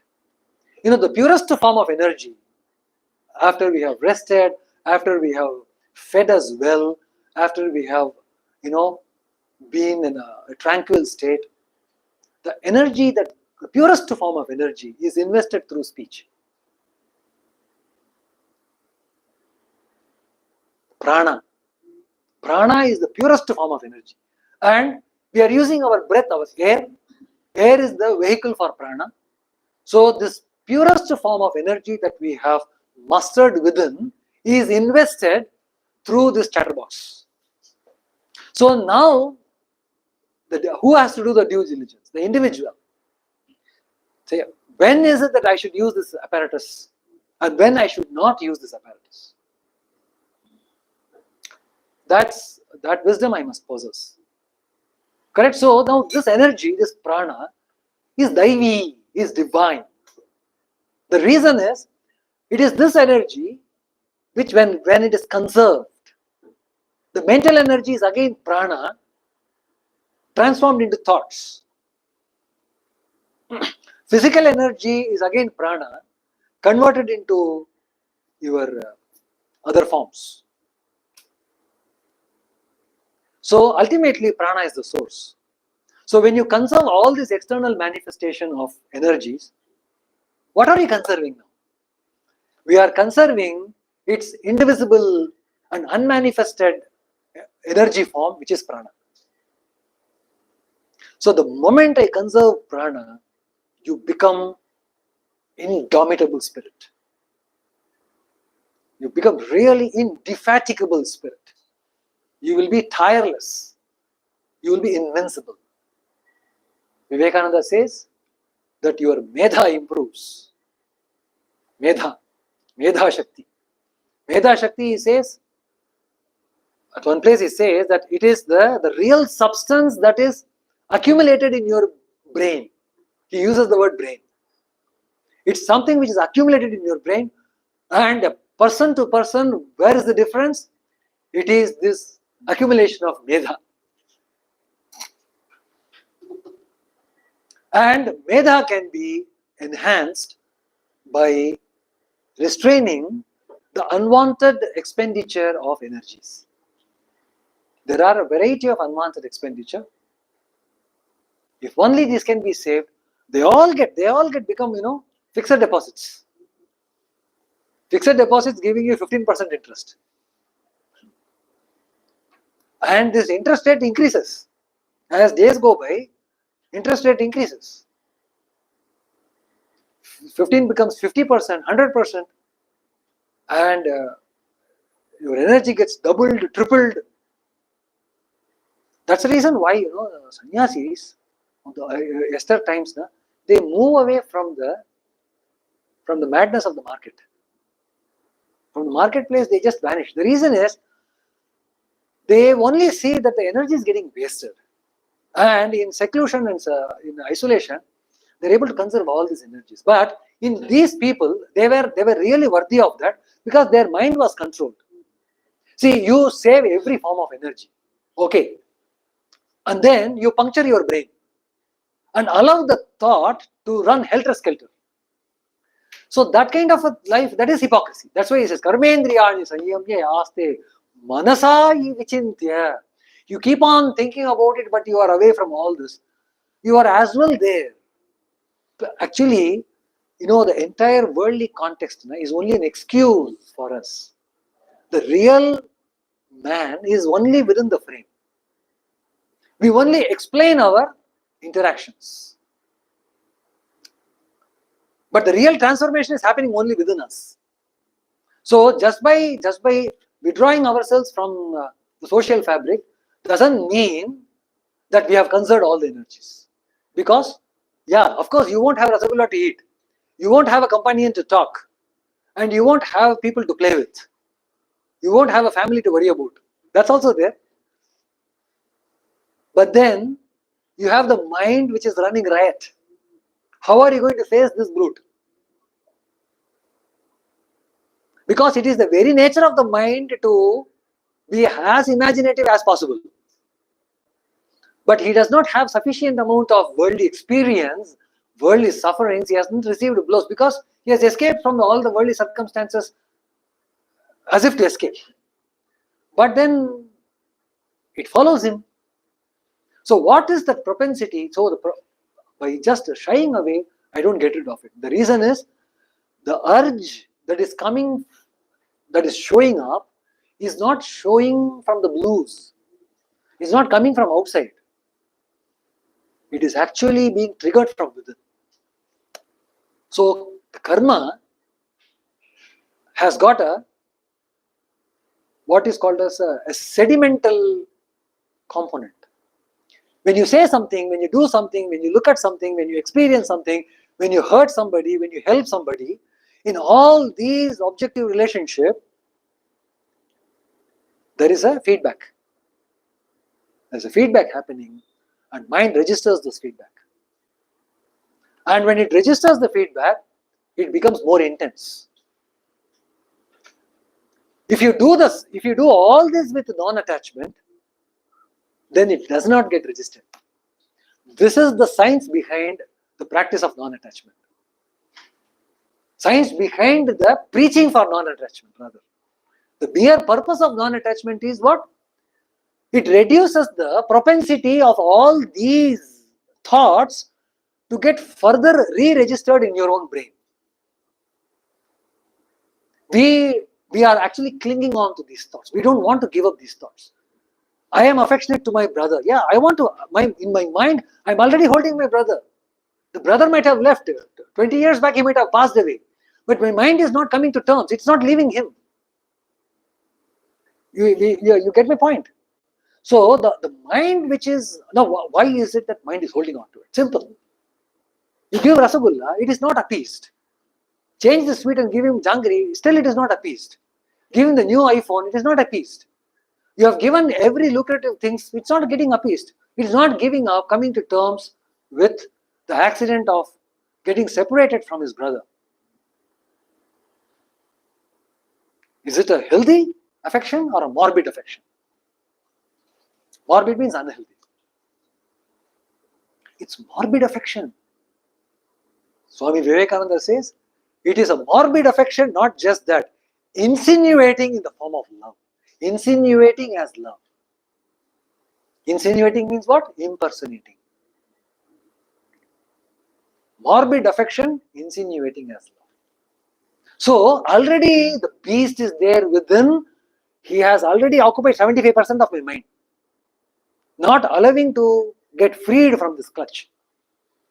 But during my entire dealing with my brother, had I followed Sri Krishna's Bhagavad Gita, read one or two shlokas, and attended Dhyana Gamyanda's lecture on Sunday Vivekananda study circle class, having all these constraints put together, had I only possibly read these things, I might have practiced non-attachment in my affection with my brother.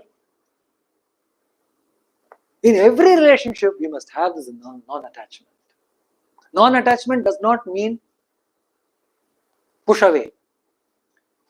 Swami Sri Ramakrishna gives a very beautiful, very wonderful analogy of non-attachment. He says, he gives actually two examples. A servant maid attends to the master's child, her master's child. She looks at the child and says, "Oh my dear, oh my eyes, oh my nose, oh beauty," all petting words she uses. But all the while she is aware that this is not her kid. And then her kid is somewhere sprawling in the dust, in the hut, and at 6 o'clock she has to hurry back and feed that kid her share of milk. She's aware. But on the same time, she's petting the master's kid. She's sincere. She's sincere as far as the job is concerned. But she is detached. When 6 o'clock comes, she knows where she has to be. And the master also doesn't expect her to be there. Master says, okay, you can leave. So when she leaves and then goes to her hut dwelling, humble dwelling, will she be worried about this kid in the master's palace, or the kid, her own kid, is sprawling in the dust within the hut? Naturally, the latter one. Instantly, the focus changes elsewhere. Absolutely no memory of the past dealings. So there is no feedback. In spite of her soulful participation in her service, there has been absolutely no data settling in her bed of consciousness. And Sri Ramakrishna says, our dealings with the world should be like the servant maid. One. Second example. Whenever, and the second one is a much easier one to understand. He says that you have a jackfruit. You want to cut, you want to enjoy the jackfruit. It's very luscious, sweet rather. When you cut with the bare hands, of course with knife and with bare hands, what you will end up with? The gum sticks to your finger and it will not allow you to cut any further. On the other hand, if you just apply some oily substance, oil, and then you can cut the whole thing, remove slice by slice, peel after peel, arrange it nicely, and then fire. You can do that. So that's the non-attachment. See, the gum is not sticking to your, and you are able to do the work very well. You are able to achieve the purpose for which you set forth. And of course, he gives the third example also. That's a bit, I do not know whether it is true. He says that alligators are there in the pool and you want to fish in the alligator. You want to fish in the pool of alligators. No sooner you jump into it, the alligators are going to tear you apart. So I don't know whether it is right or is it factual or not. But he says if you apply turmeric in your body and jump into the water, alligators are repelled away. Alligators, they get repelled away if there is turmeric paste in your body. So, and then now you can do your fishing properly. So actually that he says in the context of, there are 6 kinds of disqualifications. Enemies is a too extreme picturization, but it's true, they are enemies, indeed enemies. But they are really unwanted. Kama, Krodha, Lobha, Moha, Mada, Matsarya. So they are the 6 alligators.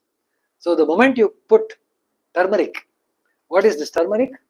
He says the turmeric of dispassion and the love of God. Dispassion and love of God. The turmeric, if you apply on your body, these 6 enemies, they will run away. They are very allegorical. So the context here is that the urge within us which is manifesting, let us not blame the surroundings. Because if you blame the surroundings, then in each one of you, the same urge should come. Suppose I switch off the fan, close all the windows, there will be a heat build-up. The heat build-up will be felt by everyone. Right? So this is a common phenomenon. But then, in another case, where each one of you will run through your mind and then put on your paper what you are feeling about the place, about the context, you will write something of your liking or disliking, whatever is supreme in your mind. And they may not be same. How was it that the situation is triggering some kind of a mental phenomenon in him and a different kind of a mental phenomenon? For somebody wants to remain true, somebody wants to hide from truth. Somebody wants to be introvert, somebody wants to be an extrovert. But situation is exactly the same.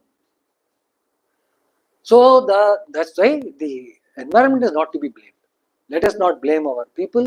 Let us not blame the institution. Let us not blame the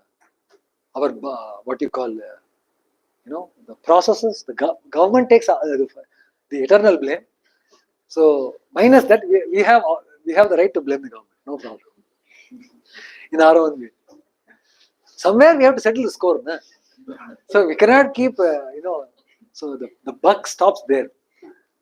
So besides that, the real thing is actually coming from within. I have deposited all those energies within, and they are now finding the circumstances conducive. They are now coming up. So now when they are coming up, see this. Arjuna was a Kshatriya. So he has a perfect making of being the warrior in the battlefield. And now the time also has come. And the urgency is also there. To the extent that it is do or die. In that sense. And now there is this, the personality is splitting. And says, no, I will go back.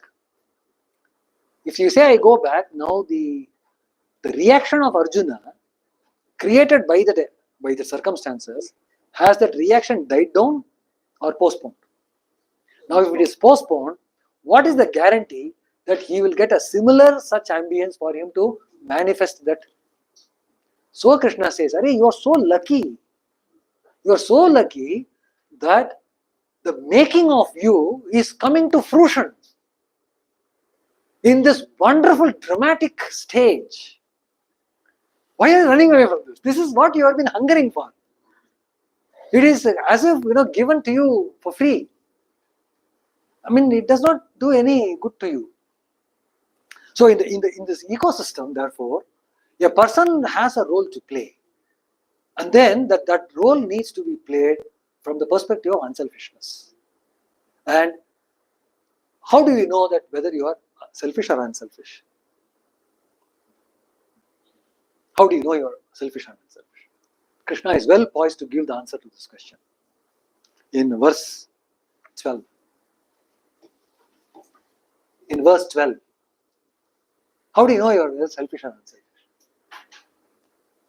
He says, whenever you achieve something in your life, do you get the fellow feeling within you, and do you like to share that success, that gift of your own labor, and coupled with God's blessing? Do you have that fellow feeling to share it with others?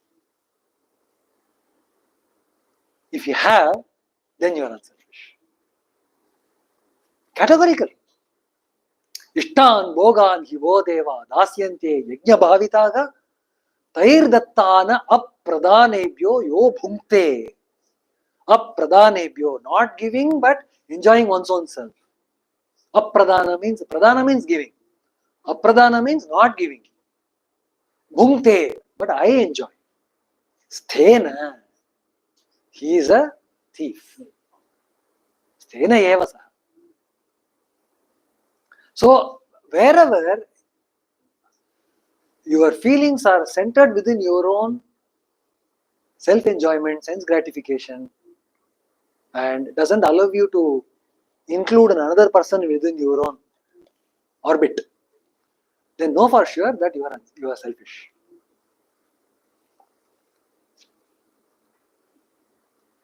And Krishna gives a corollary also. Next one is the corollary. He says, those people are called Santa. Good people, what they do, this, whatever yajna they do. Yajna, see, whatever work you are doing is yajna. Yajna does not mean that you have to engage yourself in a separate tuition and learn some mantras and so on. You cannot but be engaged in this global cycle of sacrifice, because it is not a food chain, but it's a food cycle. Not a value chain, but it's a value cycle. Not a power chain, but it's a power cycle. And they become cycle by this element of sacrifice. Otherwise, it would have been a chain. Every chain becomes a cycle by adding the sacrifice element into it, unselfishness into it. So whatever you do, you are part of the cycle.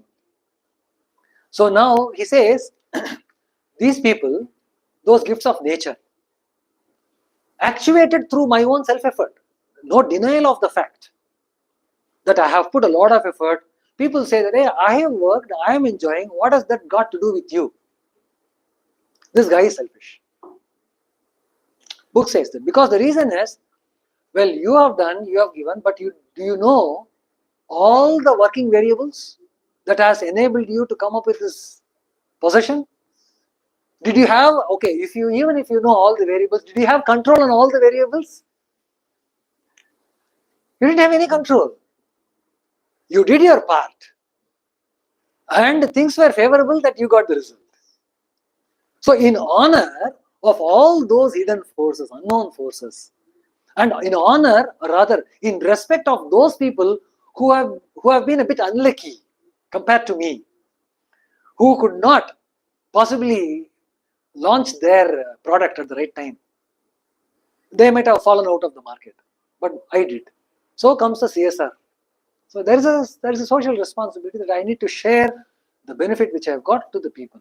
It's not that I am doing it, I am condescending. It's my duty to do that. If I don't do that, Shastra says that I am a thief. And we have seen businesses. How many businesses have collapsed? You know the reason? Often they have been, well, you're going, prior to the, no, you have something to take. I'll offer to Thakur and then. So if anybody wants to leave, yeah. So what was he up to? Businesses collapse. Many businesses collapse because they go into aggrandizing mode. See, TCS you take. Wow, they started with a holistic intention of having a company which will support family values. And even till date, they are doing. I'm not a fan of any particular company, but the policy is a very idea. Siemens, for instance, in Germany, family values. Siemens is a second government. Just as government have insurance policy, security policy, Siemens also has for all its employees. It's very difficult to get work done. The government machineries are very slow to react, So likewise, the big companies and corporates are very slow to react. No doubt about it. But the value systems. The value system is together we need to rise and grow. Almost all the Tata institutions are. So, yeah, the whole of the Tata Yeah. is that Philosophy, absolutely. the fabric by which the Correct. Tata started, in fact, that's what the Tata used to raise. Tata Institute, yes. Yeah, very true. So the whole of the Tata's philosophy is that I think that most of the countries should learn from Tata. Very true, very true. And it's not just TCS, every Yeah, company of the Tata. yeah, Cisco and Tata Motors, and then all the Tata institutions, they are so very, they garner a lot of harmony among their own fraternity. So enviably well knit. There will be fights and turmoils, and then that power, they are also power hungry. But within your own body, sometimes your eye will irritate, you will just do like this. And then you dig your nose, and then some amount of pinching is done, injections are given, some pain happens. So like that ecosystem, that system also has its own way to, but the amount of integrity they have within their own system is tremendous, and it is part of the value system. So but many say for many people, like corporates have crashed like pack of cards. Names need not be taken when the writing is very clearly on the wall. Correct? If you look into their the root of degradation, you will see they have lost integrity. It's not that they just missed the business; they lost integrity. Aggrandizing. The moment you go into that mode, that's it. The nature will disown you, because nature is meant to serve the resources in all distributory channels, because it wants every amoeba to survive. It cannot sacrifice an amoeba for the sake of a Buddha. Correct? So it wants everyone to survive from their own point. So if somebody is going to block the way, the guillotine will fall on that, and then make the way more easily approachable for larger growth. So Krishna brings this idea that these good people are those unselfish people who share their personal gifts with others. And then there's a beautiful verse, he also moves on to, with this shloka, possibly we can call it a day for now. Yastvat, 17th shloka is another beautiful shloka. Yastvatma ratirevasya. See, some people say, when we praise a particular thought, sometimes what we do, we pawn all our freedom into that. We think that that's only true. All of a sudden, Sri Krishna comes out of that particular mindset. Even though it's a chapter which is praising karma, he says karma also has got a limit. Don't think that, so karma, jnana, both are there, and then you say that I apparently seem to be confusing you. It is not the case. Guys who are fit for jnana, they will take it, but you already have a lot of propensity within you, which is bubbling within you, and then you are not ready for renunciation yet. So therefore, you will have to do karma. You have to do karma, but you will also, such a master also has the responsibility to tell him when that work will stop. Correct? Say, you are fit for work, that's true, but you will be working for endlessly. How long? So Krishna comes and makes a very poignant mention in the 17th shloka. Yastvatma ratireva syat atma triptascha manavaha atmani eva cha santushta tasya eva karyam na vidyati. Eva I put. Because I get very much enamored by, enamored is a very wrong term, but in the positive sense we can use it by the shloka.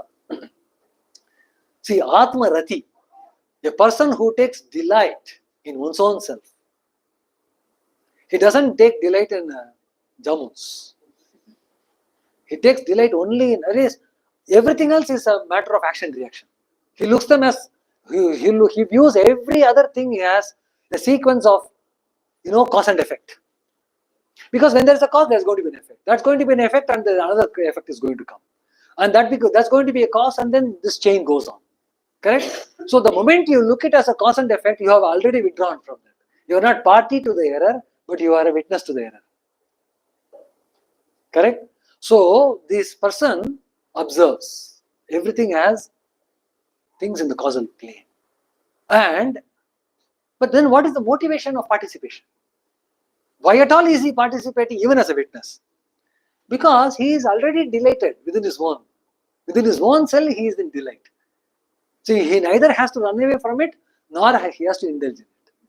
So the very purpose of our existence, people when they say, is joy, happiness, and then, being delightful.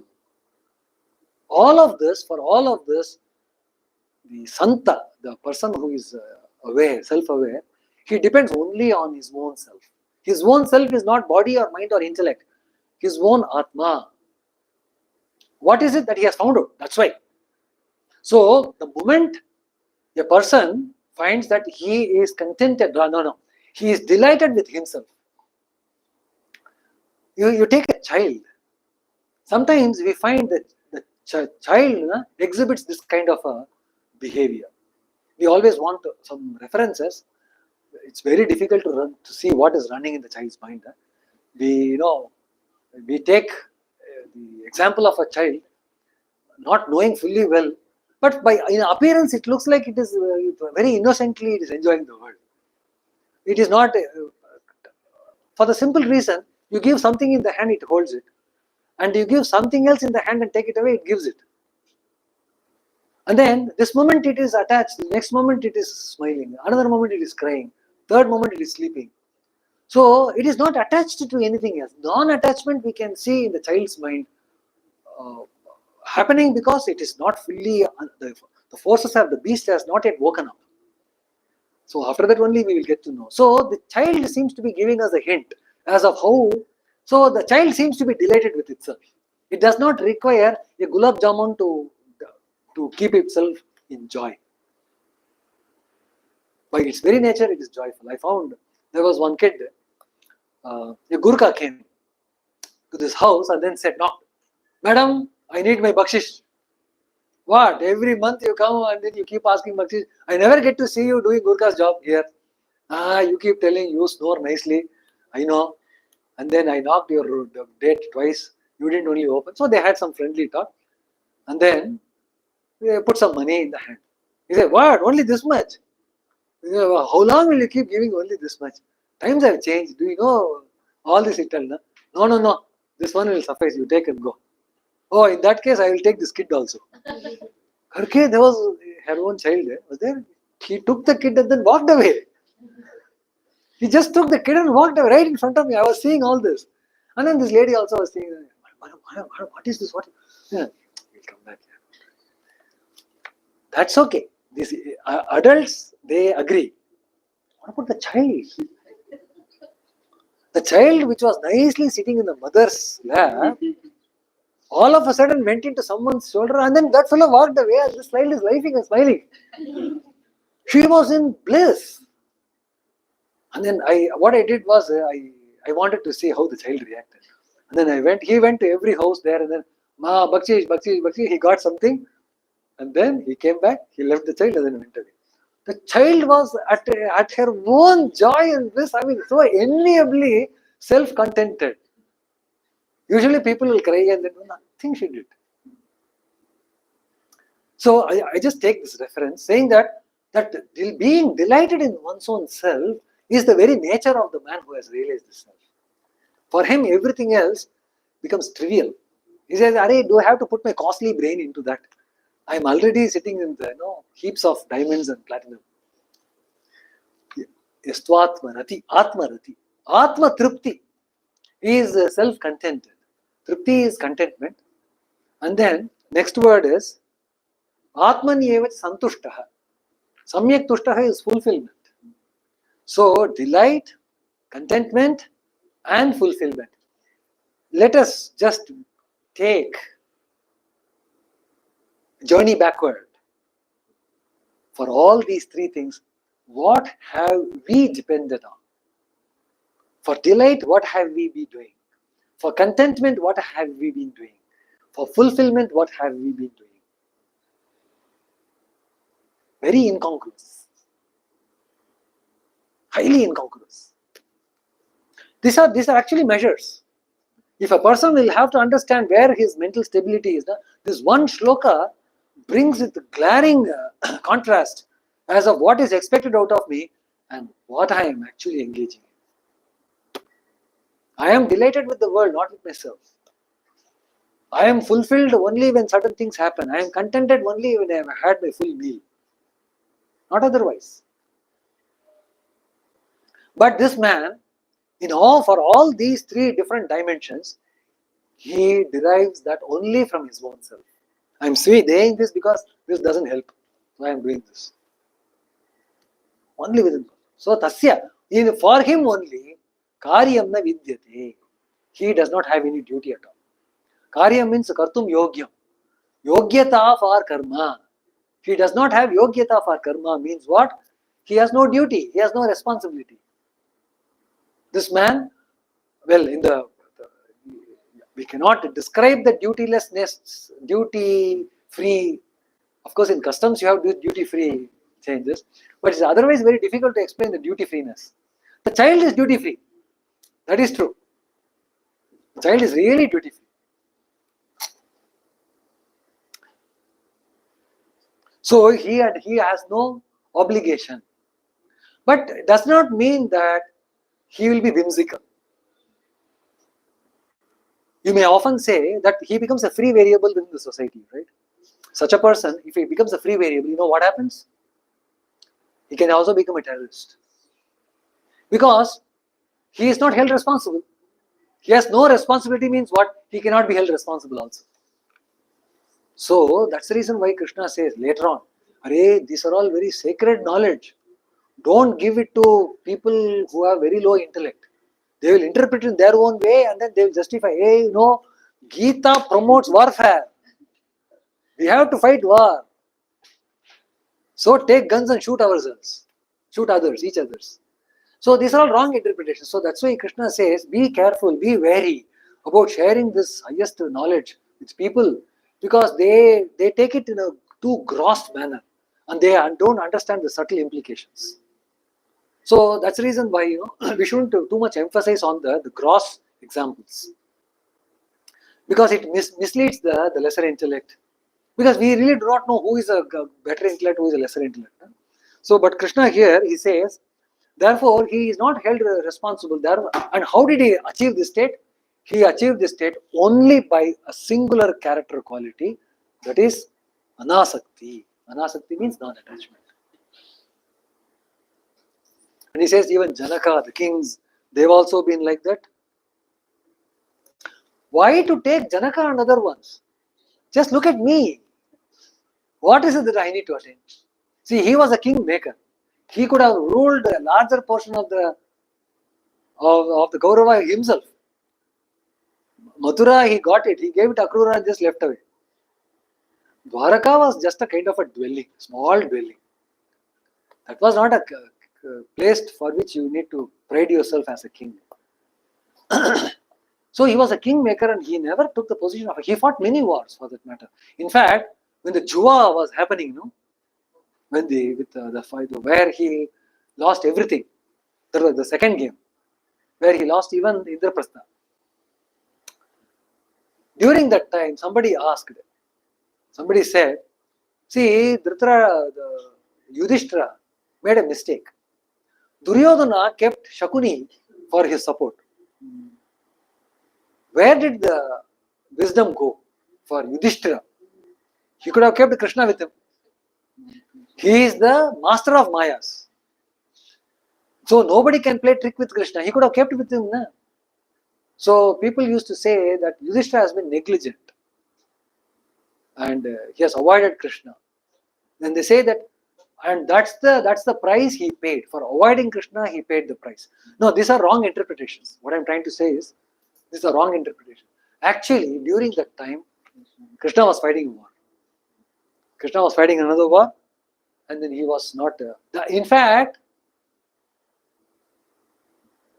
Duryodhana called for the game of dice exactly at that time when Krishna was indisposed. Krishna was indisposed. That's knowing that only he invited. And the kings have got some kind of agreement that if you are invited, you never say no. Anyway, the rest is story. So he says, even I do that. And Krishna seems to be saying here exactly the thing what I said a little before, that people, they find fault. There are people, who go on finding fault, even though there is a lot of goodness in it. You give him curd, it says it is too thick and too cold to take. If you give him buttermilk, he will say it's too watery. So these guys can never be satisfied. Whatever you give them, they will find faults. It is called Pishunata. The Sanskrit word is called Pishunata. Finding fault even in things which are conducive and good. See, Krishna says, be wary about sharing these ideas with those people. And these people know what they will misinterpret. Unfortunately, they lose that balance. Na buddhi vedam janayet ajnanam karma sandhinam. Some people, they are wedded to the idea that to be born is to have worldly enjoyments. Period. There is no other ulterior purpose of human existence on the planet. Physical sense pleasure is the only purpose of life. If he says that, Arjuna advises, don't probe him. Let him be by himself.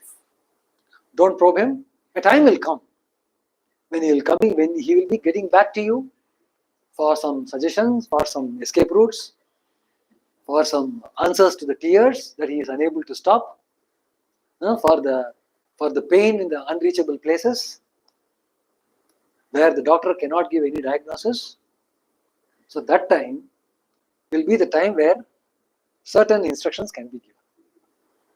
Though the rest of it is corollary, he says that those people who are very busy with the world, who think that the world is the only purpose of our existence, to them, this message will not go and they will find fault. So don't give this message to them. And he gives, then he again goes back to the perspective of karma. See, we need to know, we need to have some help. The master comes and says, Acha, the doctor rather comes and says, whenever you are taking this medicine, don't think of a monkey. That is the only prescription I can give you. Do you think the patient can be faithful to the prescription? It is a unworkable prescription. So Krishna comes and says, hey, you be unattached. Sir, this is unworkable, sir. You give me some ideas by which I can work it out. So he says, you see, this entire work that's happening around you, they are all happening in cause and effect relationship. There is a causal chain, we are already caught into that river flow. You will have to manage yourself, navigate yourself and escape from this flow. That's the only thing you can do. So that perspective will tell you that once the cause is there, effect is going to be there. It cannot be changed. So then what is the point in me getting stuck in this chain? So, guna guneshu vartanta. That perspective will help you to hold on to the idea of non-attachment. See, in the game of chess, as we discussed last time, the spectators, they make better moves than the real players. Because the real players, they are caught in this cause-effect problem. But the spectator is not in the cause-effect problem. So he is able to maintain his calmness, and not only maintain his calmness, but he's also able to bring out the best of the moves. So he says now, so this Gukesh and Magnus playing, know for sure that Gukesh and Magnus are going to play like this only. Whenever they are going to compete, they are going to play like this only. The cause and effect relationship is already fit. So I should not become a pawn or a queen or a knight in their hands. I should not become a coin in their hands. Get my point? So I have to abstract myself and then say, yeah. So when Gukesh touches the knight, you should not say, that knight should not be touched. Why is he touching? He leaves. Oh God, he has changed his mind. So the moment hand goes to the knight should be arrested there as per the game plan. The audience knows. But audience, he has identified himself with the knight. So when he touches the knight, his heart bursts. The knight should not be touched now. And then when he removes the hand, he gets a lot of relief. No, it's okay. So you should not identify yourself with the coins in the game. So guna guneshu vartanta. It is Magnus and Gukesh problem, not my problem. Then why are you here? I'm enjoying. I'm here to take joy out of it. Guna guneshu vartanta iti matva na sajjate. Don't get disturbed. That's the idea. Do you think this is a workable solution? What do you think about the practicality of this solution?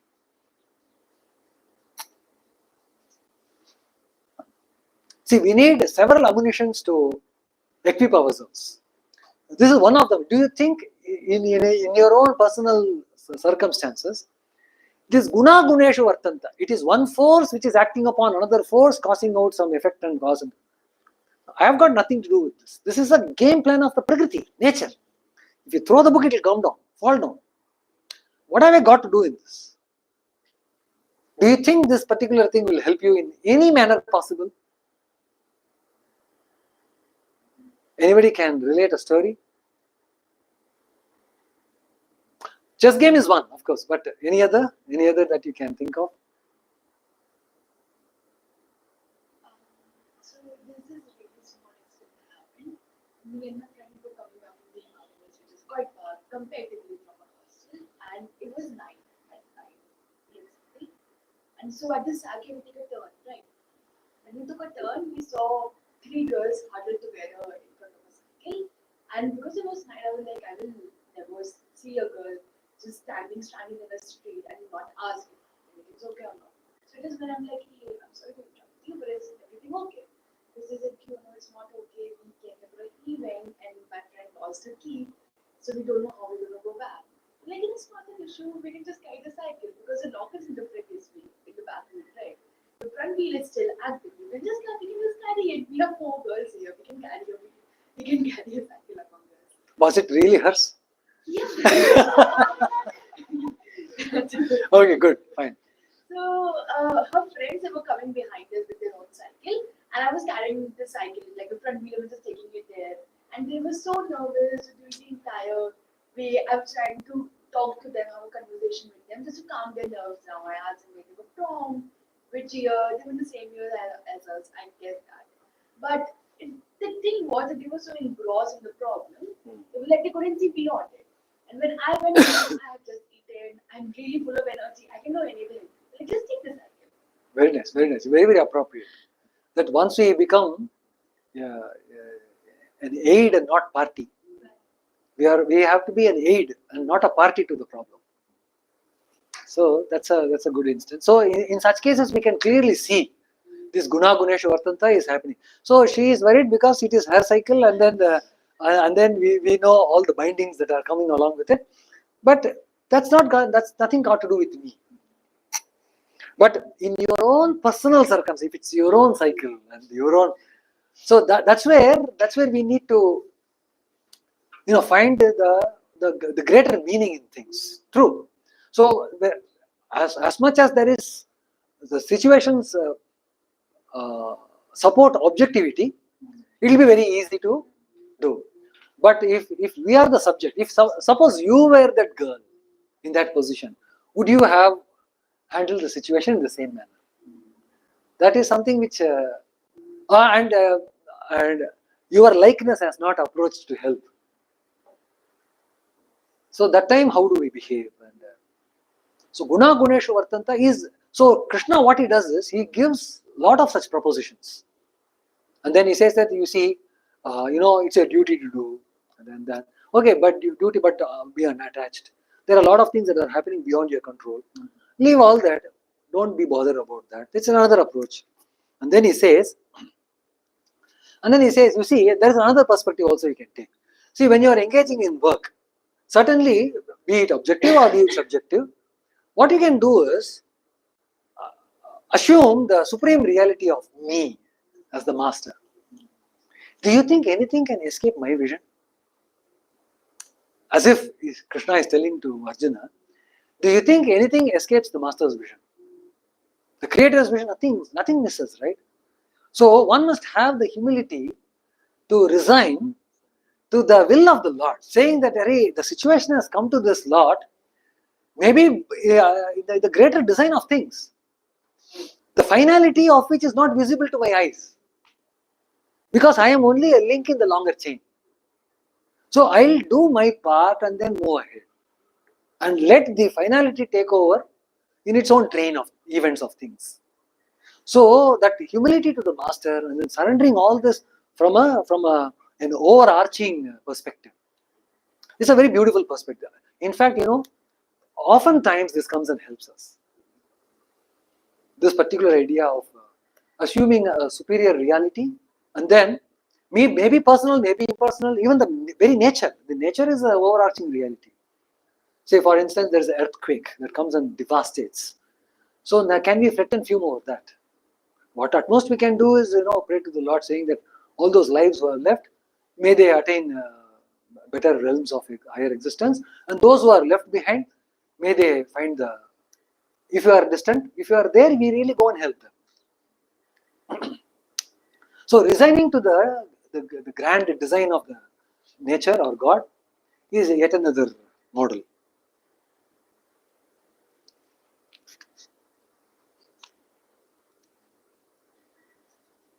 And he says, yes sir, yeah, welcome. And there is a 333 is a wonderful, beautiful shloka. 333 is a very beautiful. 222 is also a very good shloka, and then 333 is another good shloka. So, yeah, then we will take 333. We will take next time. Tired? Yeah. Sure. Yeah. Sure. I think 1 hour should be okay, right? 1.5 hours. Okay. 11:30 will wind up. Very. My suggestion. 11:30 we will wind for discussion. Very good. Because they can express themselves. Correct. Correct, correct. I shouldn't hurry up also. That's true. Yes, we can. There's 11:30 no we'll want. There's no need to hurry up. Hurry You can continue from level 1 Sure. to the next semester. as well. Very good. Very good. But honestly, like time stops when you start speaking. That is one thing I'll say. But my throat should stop.